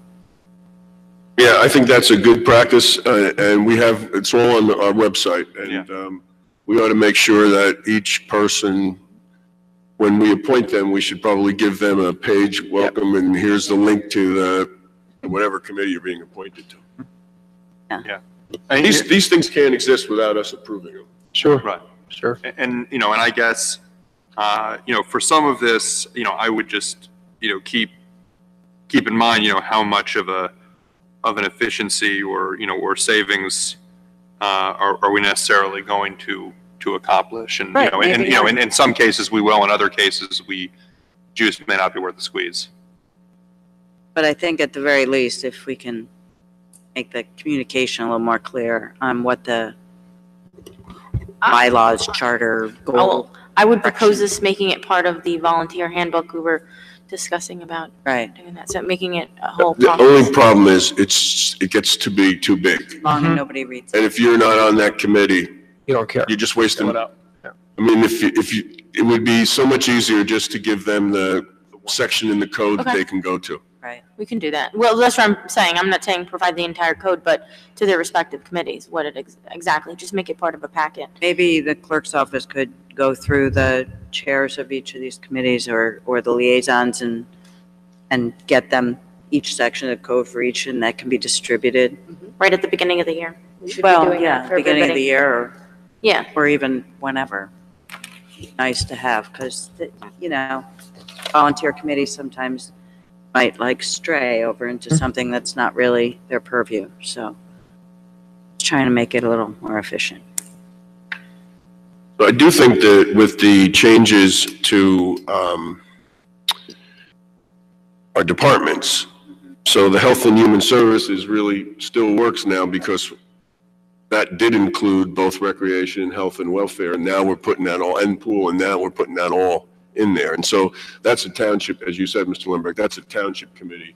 You meet 4 times a year and kind of just look at the connections and stuff. I think, we never had a senior advisory committee, and then we created that. And that's, at some point, the goal was to have a senior advisory committee for both towns, a joint one. I don't think we're there yet. I don't think we're there yet. Yeah. Trust me, we're not there Yeah. yet. But that's really supposed to be looking, sort of nuts and bolts, senior stuff on the ground, as opposed to the two towns, which is sort of big picture. How do you deal with housing? How do you deal with transportation? That information from the advisory committee is supposed to feed in there. Right. But sort of that bigger thing is there. Right. And since you mentioned that, let's follow up on that a little bit, because there's an associated management committee. Right. And a local steering committee. Right. Now, if I understand correctly, the local steering committee was sort of the launch pad for our creating the management committee and getting the whole Grata fund together. And I'm not so sure if we still need the local steering committee. Yeah. I think I would agree. I think the reason that the local steering committee was kept was because there's some service providers on there. And the idea was to have them connected to Soma Two Towns so that they knew what we were doing and we knew what they were doing, and they could be resources for our fairs and festivals and things like that. I see. So it may have outlived its usefulness. Because I don't think we need a whole lot of people. We do need the management committee because it's a two-town shared service thing. Sure. But I don't know about the steering committee, or whether it meets once a year maybe as an advisor, or just a sounding board. They usually meet right after the management meeting, and it's the exact same meeting. So there's a lot of overlap. And that doesn't need to happen. That's a waste. Yeah, it is. That should really be different. Right.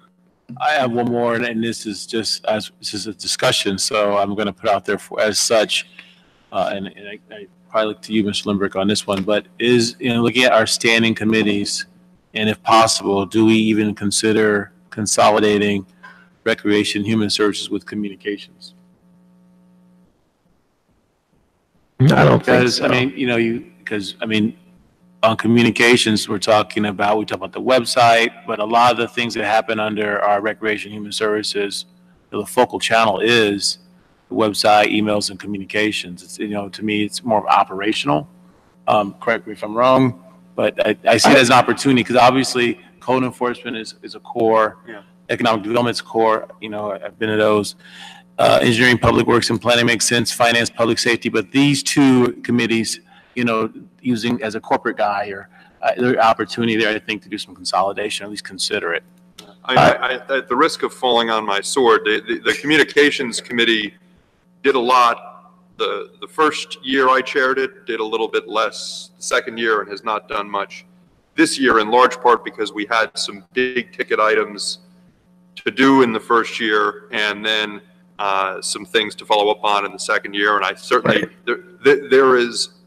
there's certainly room for next steps for the communication committee, but I wouldn't take the inactivity of the communications committee of late to mean that it's unnecessary, only that it hasn't been used.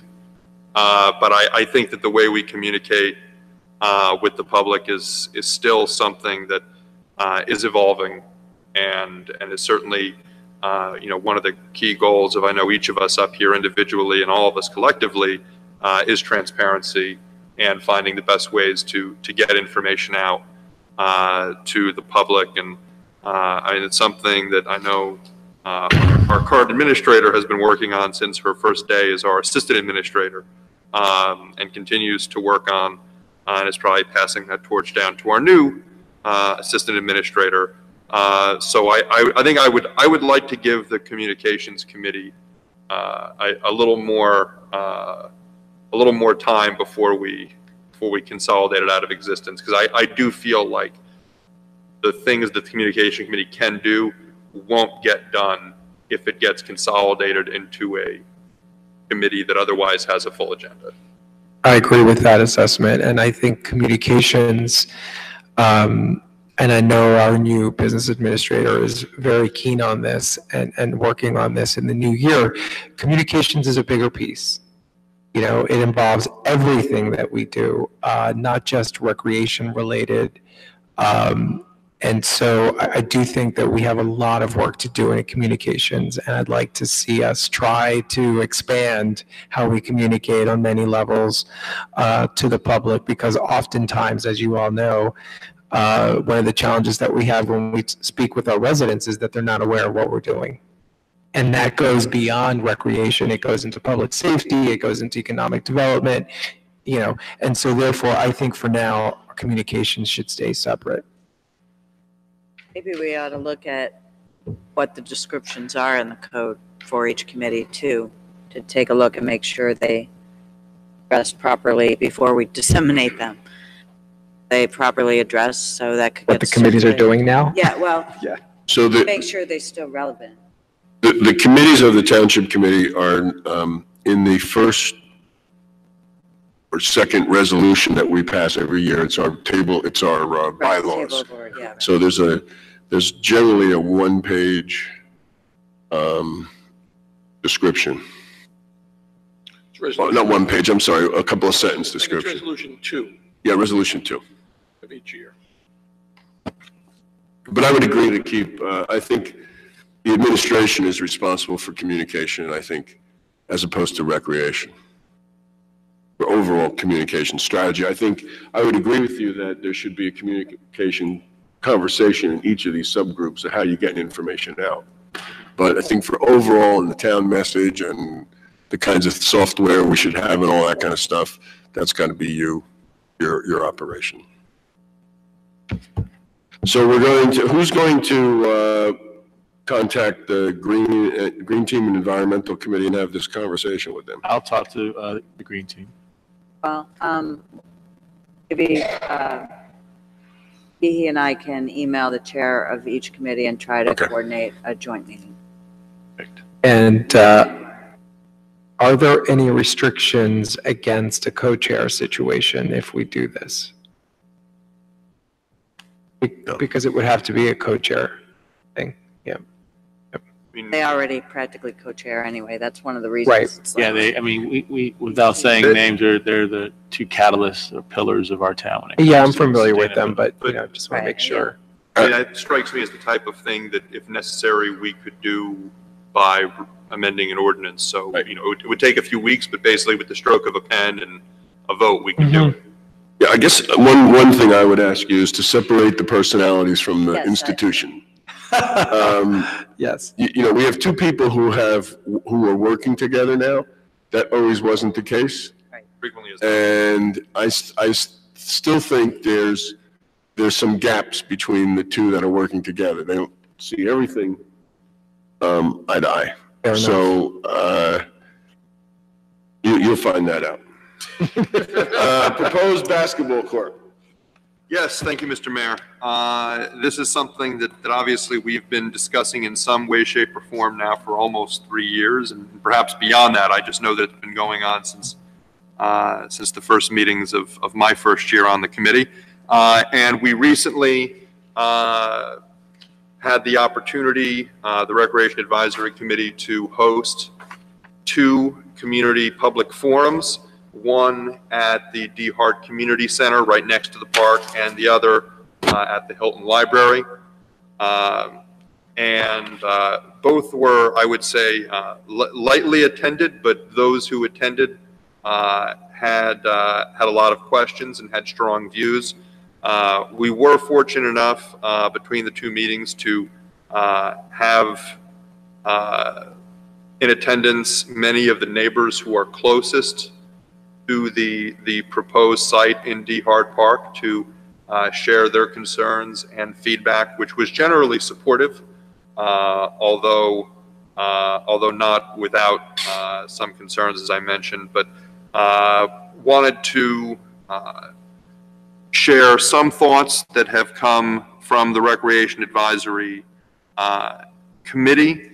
I will summarize the email I received, which is the Recreation Advisory Committee strongly supports adding additional basketball courts to town, specifically on the southeast side of town, the side that is furthest from the current courts in Memorial Park.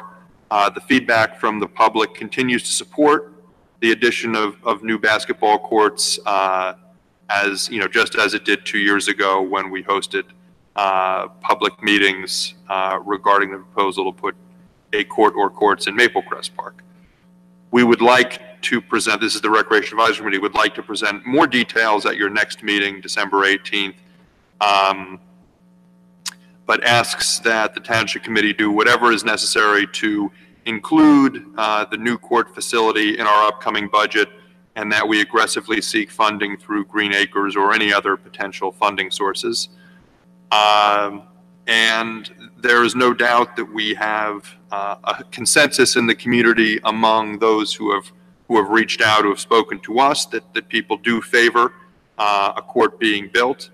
There has been some disagreement about the exact location of the park, the size of the facility, and what we could do to perhaps make it less of a burden to the immediate neighbors.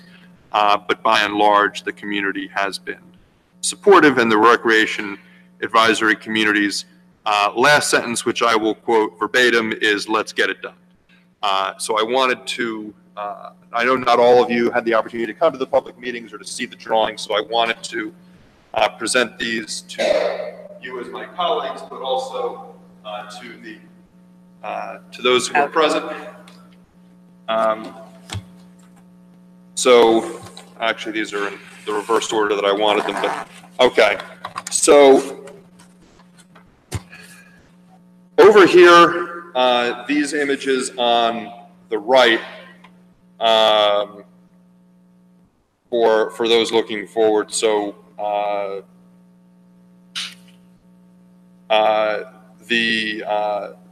the Baird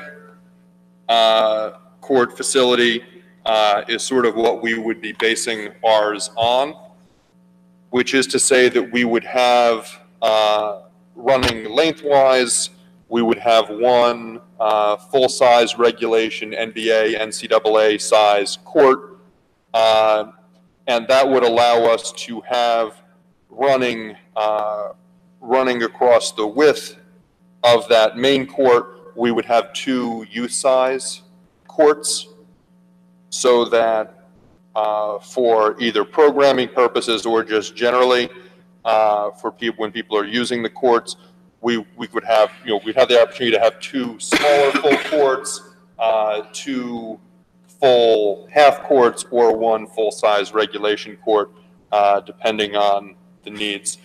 The location of the proposed court in DeHart Park would be where the skating rink currently is. And here are some pictures here that show that location.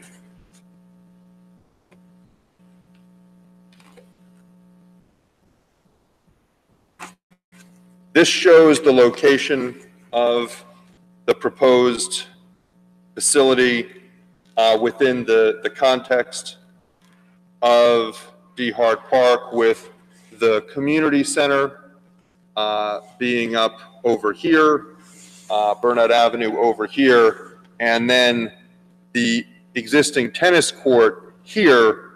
This shows how the basketball court would fit into what's currently the rink. Another concern that's come up from the public is that rink is the only rink in our parks.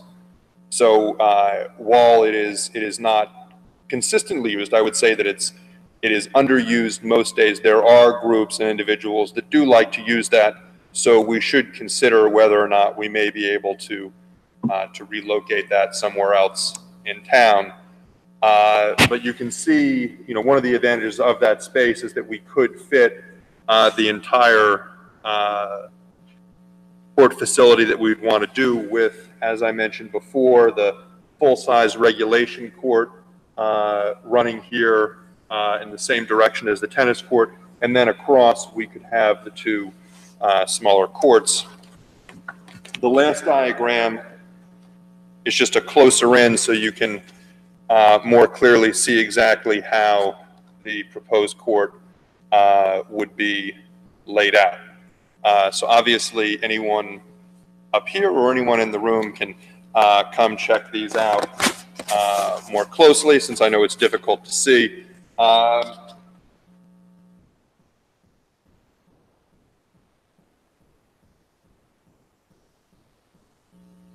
I think we're now at a point where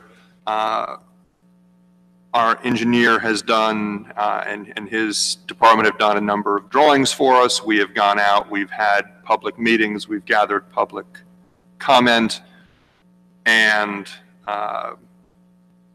we've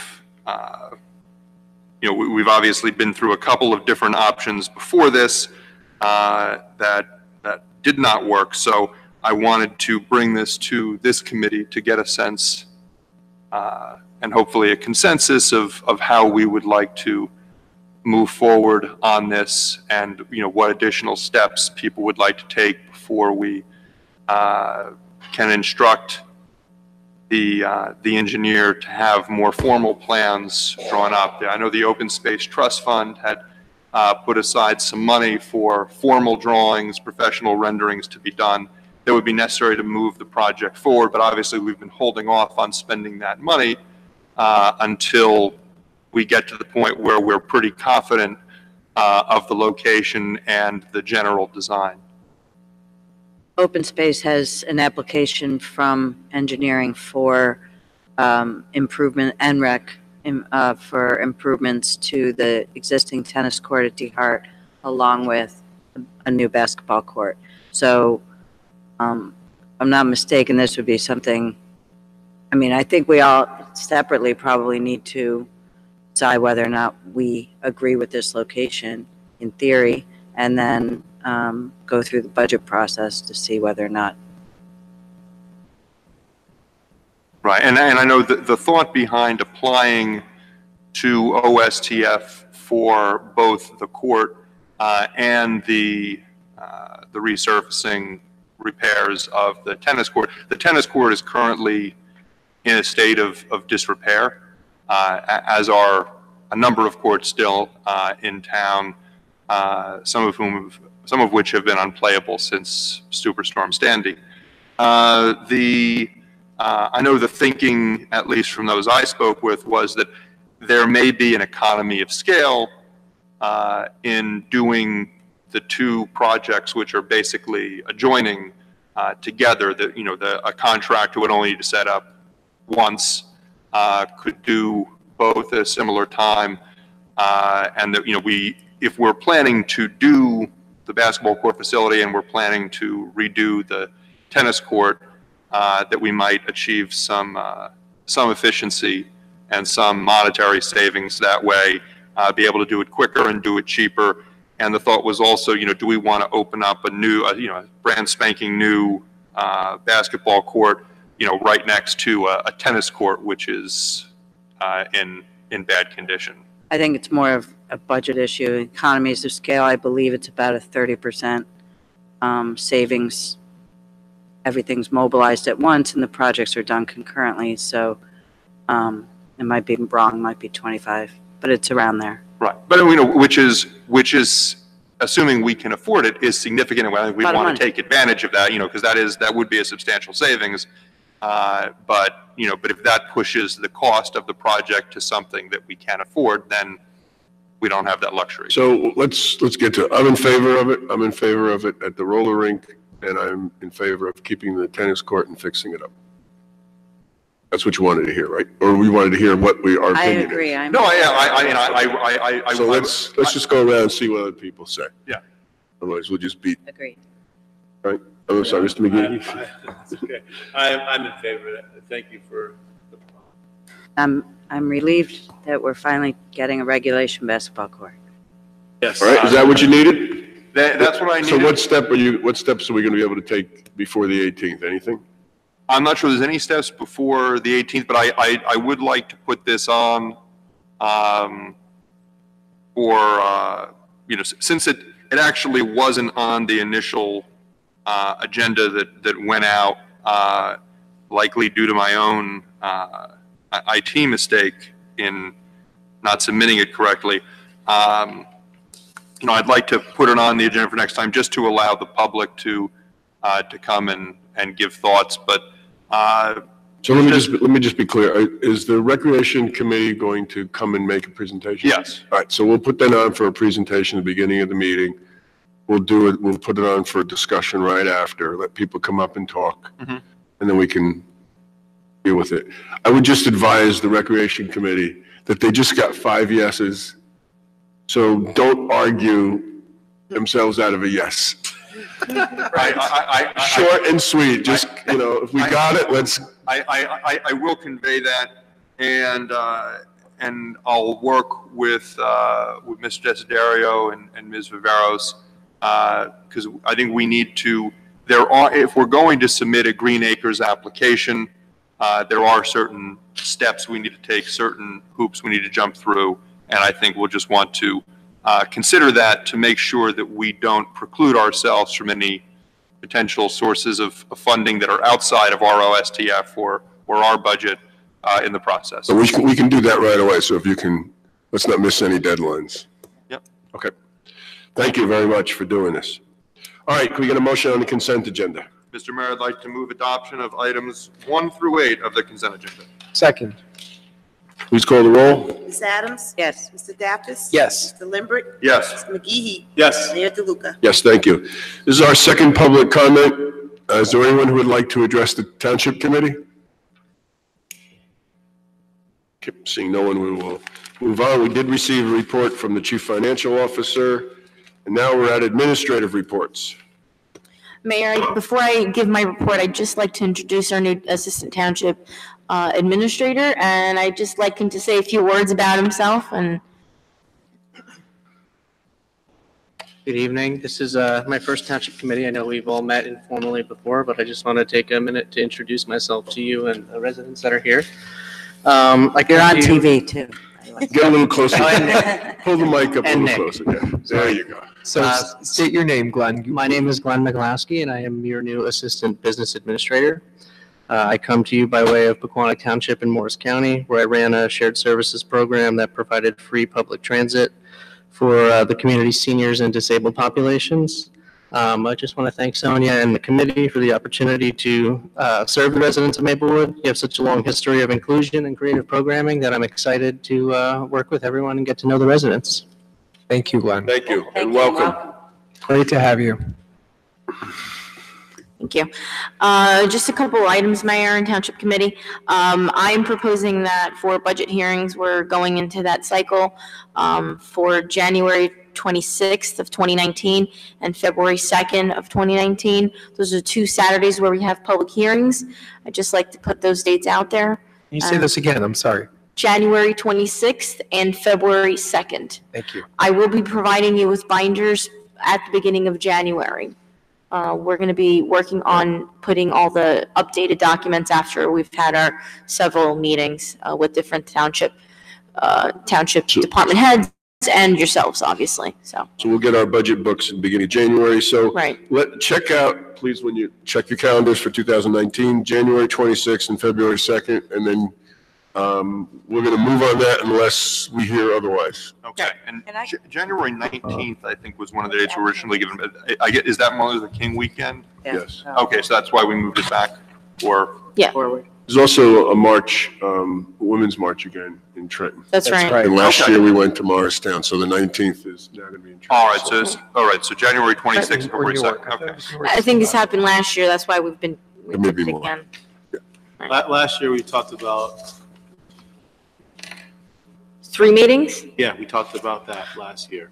unless you find it necessary. I mean, so should we just, because there was some information, we kind of went too fast. I remember clearly discussing 3 weeks. We did, but having added some of you into these meetings, I thought this would provide a little more of a background information for you. So if you find it necessary to have the 3 meetings at this point, or when we get to that point, we can certainly. I just like my colleagues to maybe flag the 9th of February in the event that we had to do a 3rd week, right? Just hold it in the event. I'm not saying we need it, but we did discuss it because there were some conversations that would have been well suited. And we started having those conversations at the TC meeting in the previous weeks to follow. I'd rather just do it on a Saturday and focus on it. So let me ask, when When does the budget get introduced? Typically, I would say end of March, beginning of April. That's when we would. Yeah, what I would suggest is, because oftentimes there's stuff that comes up like you're suggesting. I'm not sure having just a week apart, we're going to have enough. So maybe we ought to have Every, another time, another Saturday in February that we'll have to figure out. And we can see what February's work, because what happens is we ask you to go back and do some stuff, or we may want somebody to come in and have a more deeper conversation with us. And that would work for me, because my concern is by not having that third weekend earmarked when we have our night TC meetings and some of us are coming from work and it's a long night and we're not really giving it the focus that we need, because it's such an important situation. So these would be 9 a.m. to 4? 4. With lunch. And also, I think we said that we were going to do participatory budgeting for the very first time, which I'm really excited about. So we need to keep that in mind. Yes, we're going to work with our CFO. You and I are going to have a conversation. Great. And then we're going to present it to our colleagues. Terrific. Also, those big binders, want them back? I've got a couple. Yes, I would like them back if you have any. I mean, because we don't give them back and they just get. Right, there's no reason to waste. Yeah. Yeah. You don't frequently find yourself going back and referencing? Okay. Anything else? Yes, just a couple of other items. Leaf collection officially ends on the 21st of December. They've been trying to work through some of that, especially with the weather conditions. So, excuse me, is that that's an extension of the weeks, right? Are we putting a new schedule out? No, I think that's the original? That's the original. Okay. That hasn't changed.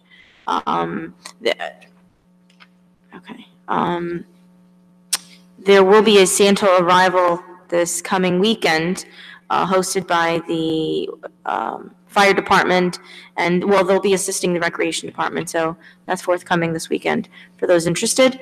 A what arrival? Santa. The Santa coming on. Where's that going to be? That is over at the gazebo, isn't it? Yeah, it's 3 o'clock.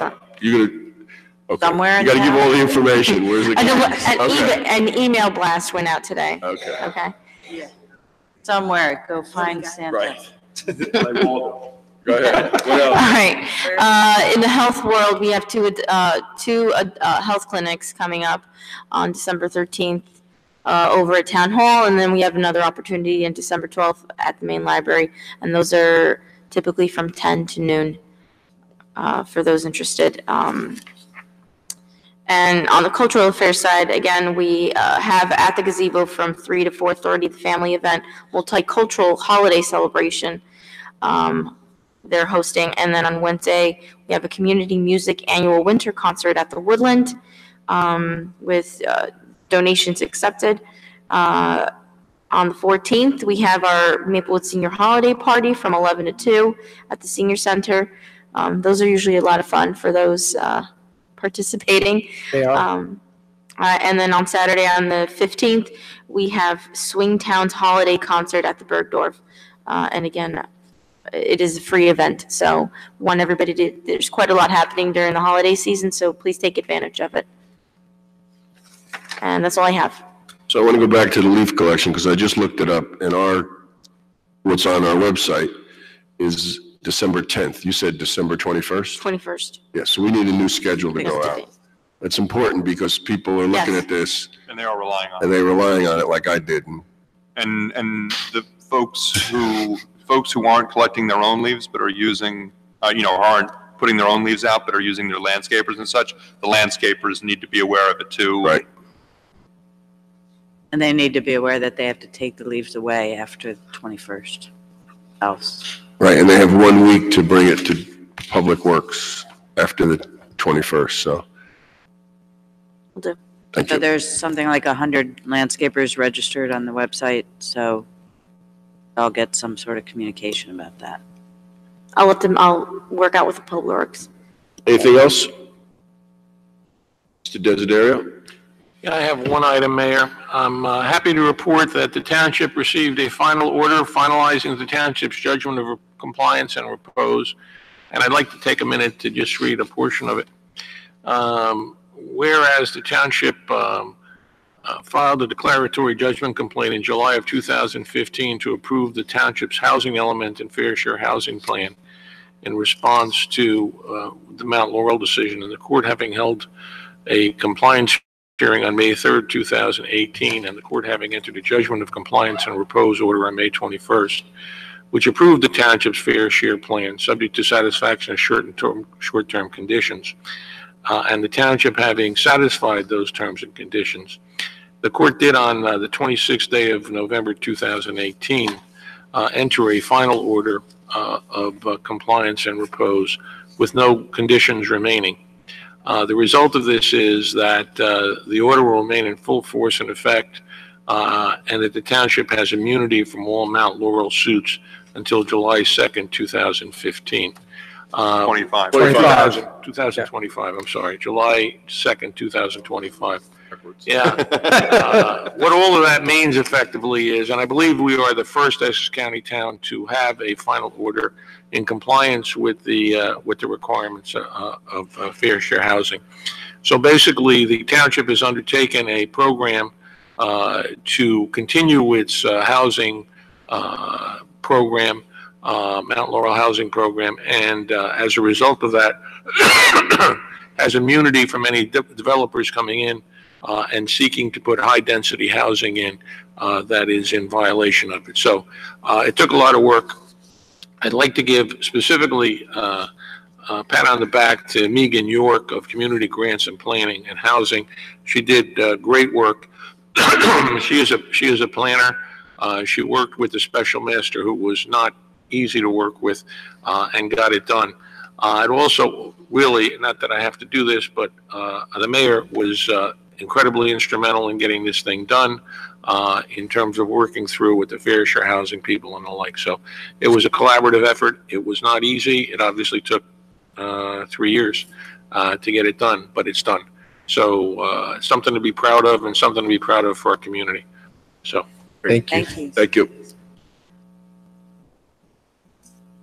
Do you have any report? I do. You do. I have one thing. I'm glad that, you guys voted on jitney parking, so now I can put out the letters Okay, so the letters are going to be going out this week. this week. For this will be the renewal of the parking permit. Correct. Okay, and the jitney. And we're doing something new. We had asked, someone asked to capture emails and all that, so we got, that's the new form, right? You did that form, good. Thank you. Mayor, I did have one other thing. You didn't ask me if I had anything else. Oh, sorry. Well, I do have something. After you said that nice thing about me, I was gonna quit, I want to say something. I actually, because I know she's tuning in. I just want to wish Ms. Fritzen good health and return to us soon. Yes, Yes, indeed. thank you. We all do that. Second. Say goodnight, Liz. Night, Liz. Reports from elected officials. Mr. McGehee. Yes. I like to lead off every once in a while. First and foremost, my office hours will be this Sunday at 12:30 at Village Coffee. So that is the 9th of December at Village Coffee. Number two, finally, because of inclement weather in November, we will be distributing coats as part of the Open Gym Coat Drive. That's on Thursday at 5 o'clock at the Columbia High School. Listen, if you need a coat, come, no questions asked. We have collected a lot of coats. And any coats that we don't hand out, we're going to distribute to some deserving programs in Essex County. But there are tons of coats, and it's getting cold out there. So if you need a coat, come to the gym, get yourself a coat. They are new coats and lightly used. There's some really nice coats, really nice coats. Number three, the crosswalk and the fence at Baker and Maplewood Avenue. I just want to tell our pedestrians out there, please use the crosswalk. The fence is there for your safety. 5 seconds of cutting and jaywalking across the street thinking you're saving yourself time could cost you your life. We've had too many near misses with cars coming under that trestle, speeding, heading toward the corner of Maplewood Avenue and Baker. Which they shouldn't do. Which they, well, yes, but the pedestrians, but to Ms. Adams' point, pedestrians also are equally responsible for their awareness, their surroundings. And this is an event where we have worked diligently from a public safety and pedestrian safety perspective to protect you. So please don't take this lightly. Walk across the crosswalk. We would hate to have to, take it to another level and enforce, that particular ordinance where you need to use a crosswalk. So it's getting darker when you're coming home. It's getting darker when you're heading in the morning. Everyone's wearing dark clothing, mostly black. We handed out our bands to be bright and be safe. We do see them occasionally from our commuters, but again, I like to stress, please use the crosswalk. Don't tell me you can give me a ticket or anything like that. We are trying to help you and serve you, so please do your part. Exactly. New Jersey Transit, to that point, I made a post yesterday about canceled trains, overcrowding, stop signals for no apparent reasons. Commute times have been about 2x, and that's in perfect weather. Late trains, disabled trains, lack of conductors, down lines, everything all above. The trains are overcrowded. There are not enough cars when you're consolidating trains. You're making expresses locals. We are not only elected officials, but as volunteers, we're also commuters and have jobs in the city. And even this year, I was late to my own township committee meeting because I was stranded on a train for 2 hours because of an unfortunate fatality. What we need from our elected officials in New Jersey Transit, our greater elected officials, are plans and processes. So, for example, if there's an issue where there's a down train in the evening, there needs to be an emergency operation where a train that's stuck between two train stations is backed off to the nearest train station so that those commuters, those residents, those taxpayers can get off that train and decide their own way to get home. I'd like to thank Mayor DeLuca, who I reached out to last night. We got together and he quickly sent out a letter which was sent out to leadership of New Jersey Transit, as well as our assembly people, JC and McKeon, and Governor Cody. There is a tentative date for a meeting next Friday with ourselves, the elected officials, and the leadership of New Jersey Transit. In the letter, it stated it had been 100 days since the mayors had met, and nothing had been done. And that's true. It's gotten worse. So we're going to hold their feet to the fire, and we're going to try to get some results. There's some ideas that are being floated around, but until they're firm, we'll wait till after the meeting. But we hear you because we're there with you. Mr. Limprick's sitting there with you. Mr. McGee's sitting there with you. Occasionally, our mayor, as well as Ms. Adams and Mr. Daffis. So we're on those trains with you. So we hear you loud and clear, and we will address that issue. The other thing I just want to mention briefly, as a lot of us here on the diocese have been getting emails and phone calls and stopped at the train regarding this capital plan that's coming up and the vote. I'm going to support it. I just want to say that right now. But I also feel strongly that we will have to consider, allocation of funding for the fields. The fields, to me, are an extension of the curriculum for our youth, and they're very important. And with this awareness now of concussions and other things along those lines, it's a safety and hazard issue as well. So I will be pushing for the inclusion of funding from a capital perspective for fields. I think it's very important, and I think my colleagues will join me as well. And I also think we'll have to do a deeper dive into the AC as well. That is an issue too. I've attended many musicals and plays put on by the lower schools and middle schools, and it's unbearable. It's unbearable for not just the youth that are trying to put on a great show. It's unbearable for their grandparents and everyone in those facilities. So if we're going to do this, we need to do it right. So I will be a soft yes on Thursday night with the caveat that we do a deeper dive and really include fields and air conditioning. I also want to take a moment to say happy birthday to Alpha Phi Alpha fraternity, my fraternity, the first African American fraternity. It's celebrating its 112th year. founded at Cornell University in 1906. So congratulations. Many people such as Thurgood Marshall, Martin Luther King Jr. are members of my fraternity. Always will be. When you're Alpha, you never die. That's our fraternity thing. So just to educate you there. Last but not least, I want to say strong recovery to Ms. Fritzen.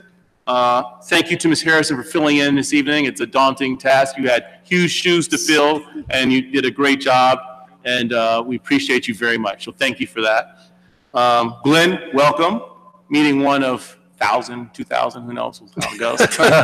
Don't count them. So as you can see, it's always a packed house, so you'll find your seat. They're all there. watching with popcorn at home. And last but not least, I just want to say to the residents of Maplewood, Happy Hanukkah. Thank you. That's my report, Mr. Mayor. Thank you. Mr. Daffis. Mr. Mayor, I only have one item, which I'm going to yield to Mr. Lembrick as the Public Safety Director. And that's it. Thank you. Wow. Thank you. Mr. Lembrick. Thank you. I hope I cover it. I'd like to echo the good wishes for Ms. Fritzen. Once she is fully recovered, we look forward to having her back. And thank you to Ms. Harrison for filling in so ably tonight. A reminder to the community, you've heard quite a bit tonight during our public comment and are likely reading in local media and social media about the Board of School Estimate meeting for informal preliminary approval to move forward with the long-range facilities plan. That meeting is going to be Thursday at 7 p.m. at 525 Academy.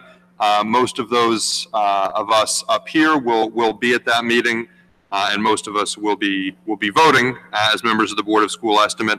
I won't go into my feelings on that. I've set them forth in an op-ed that was published today in the Village Green and is available, and I will leave it at that.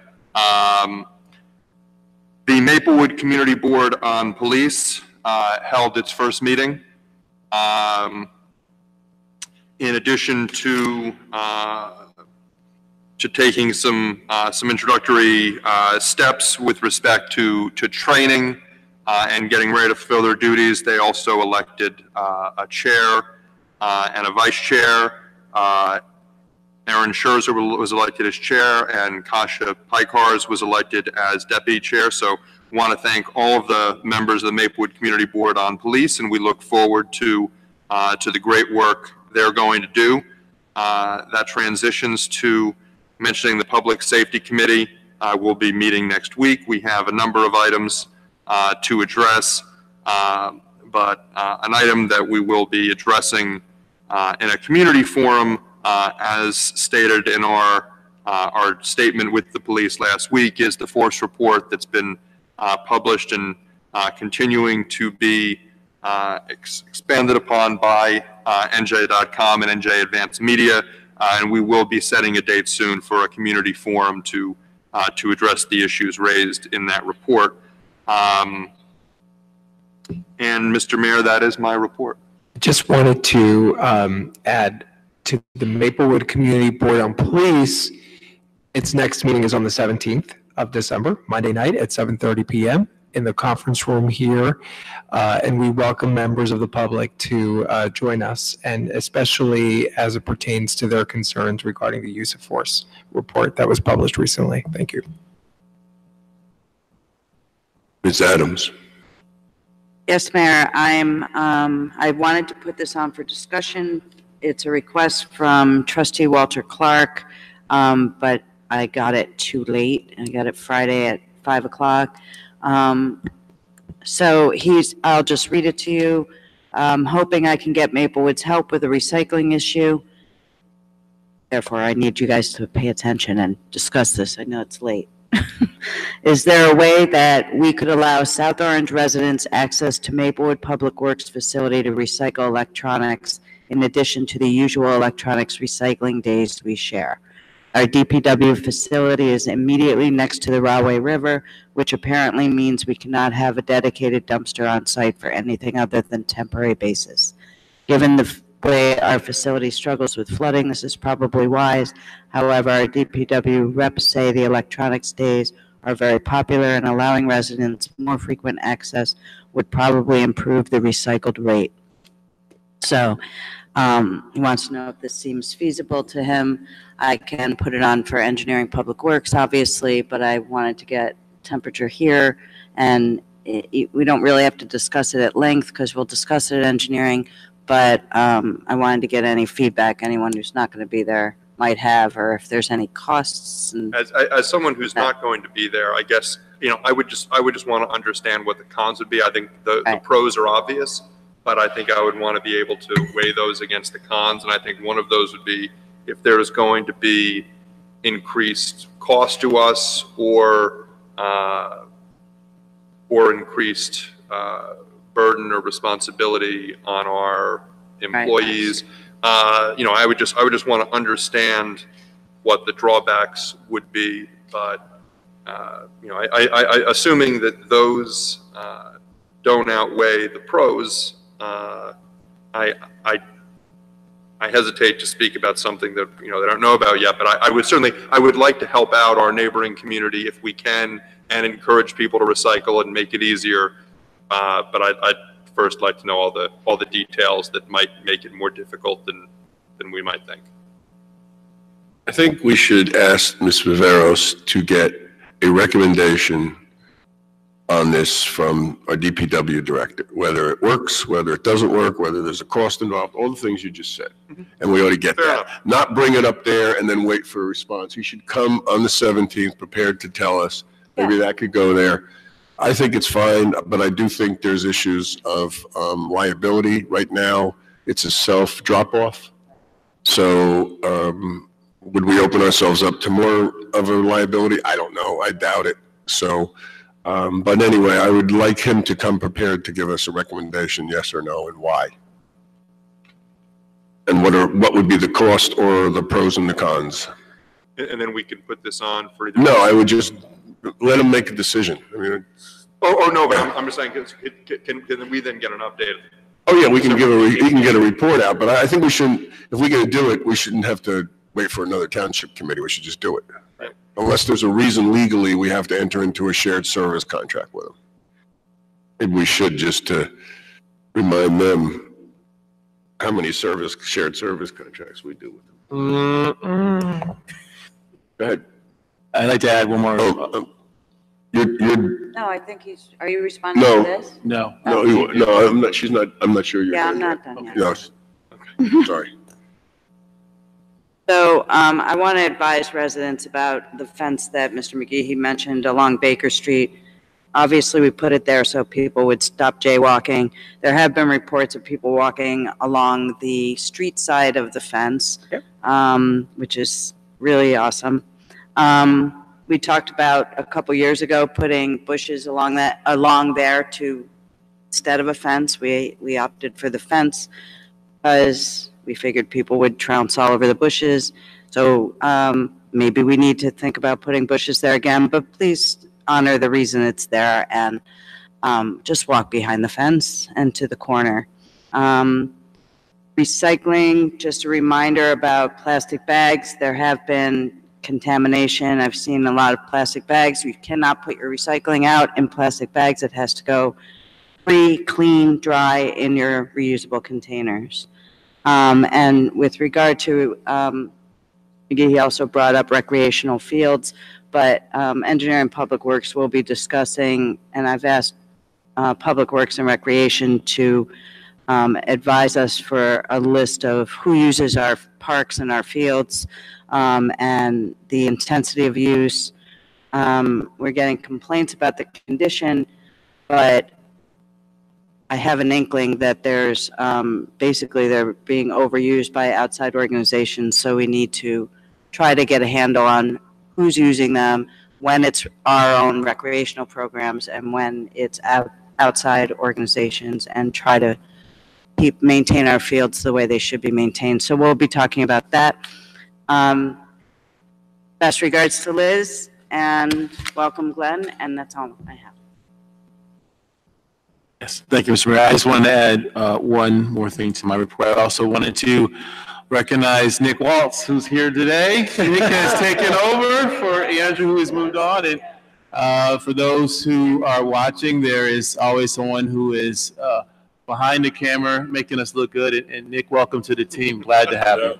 We don't know, maybe he's making us look fuzzy. We look good when it's far away. So, Mr. Veras, on this fence thing of the Baker Street fence, would you ask Chief Duval to put some police officers there in the morning? And if people are walking in the street, either give them warnings or tickets. Yes. Most of those folks, they're parking in that lot, they're running across, it's just too dangerous. And that's why we put the fence up. So let's just. Spent the money, now they have to obey. Just a couple other things on we have a menorah lighting this Thursday at 6:15 in Rickleton Square. And Saturday, it's the holiday celebration, 3 to 5 at Springfield Avenue Gazebo. You heard that before. There'll be a tree lighting. There's a gazebo. There's a menorah lighting, and also Canara lighting, or at least a discussion and displays. The library reopened. There'll be a lot of activities, so come on up. My office hours are Tuesday, December 11th, 7 to 8 p.m. here at Town Hall. And on December 18th, we will have, from the clerk's office, a list of boards and committees, the people who have responded to us, and information from chairs and liaisons for people who would be interested in being reappointed. And I'm also working on demographics and hope to have that all to you by the 18th.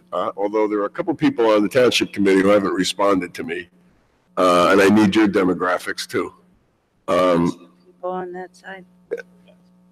And then I would like to propose that at the conclusion of our December 18th meeting, should be relatively short because we only have one ordinance, that we have our caucus for 2019 appointments. Right. Makes sense. Okay. Wait, what did you say? All I heard was. December 18th. December 18th. Is that going to be public or closed? Well, unless we close it, right now it's public. Because we discussed last year about getting closed session, and then that's, according to our Democratic chair, is our decision. Well, it's not a township committee function. Correct. It's a democratic function. Right. So whether you choose to have it or not is up to you. It was traditionally always a closed session. It was always a caucus. This is what I would suggest. I would suggest we adjourn this meeting, we shut the microphones off, and we have a discussion. Or leave the microphones on, I don't care, but we shouldn't, if it's not a township committee, we shouldn't do Because the it. township committee function happens at the reorganization meeting on January 1st. Correct. Correct. All right. Okay, so with that, can we get a motion to adjourn? So moved. Second. All in favor? Aye. Aye. Thank you very much. We'll see you on December 18th.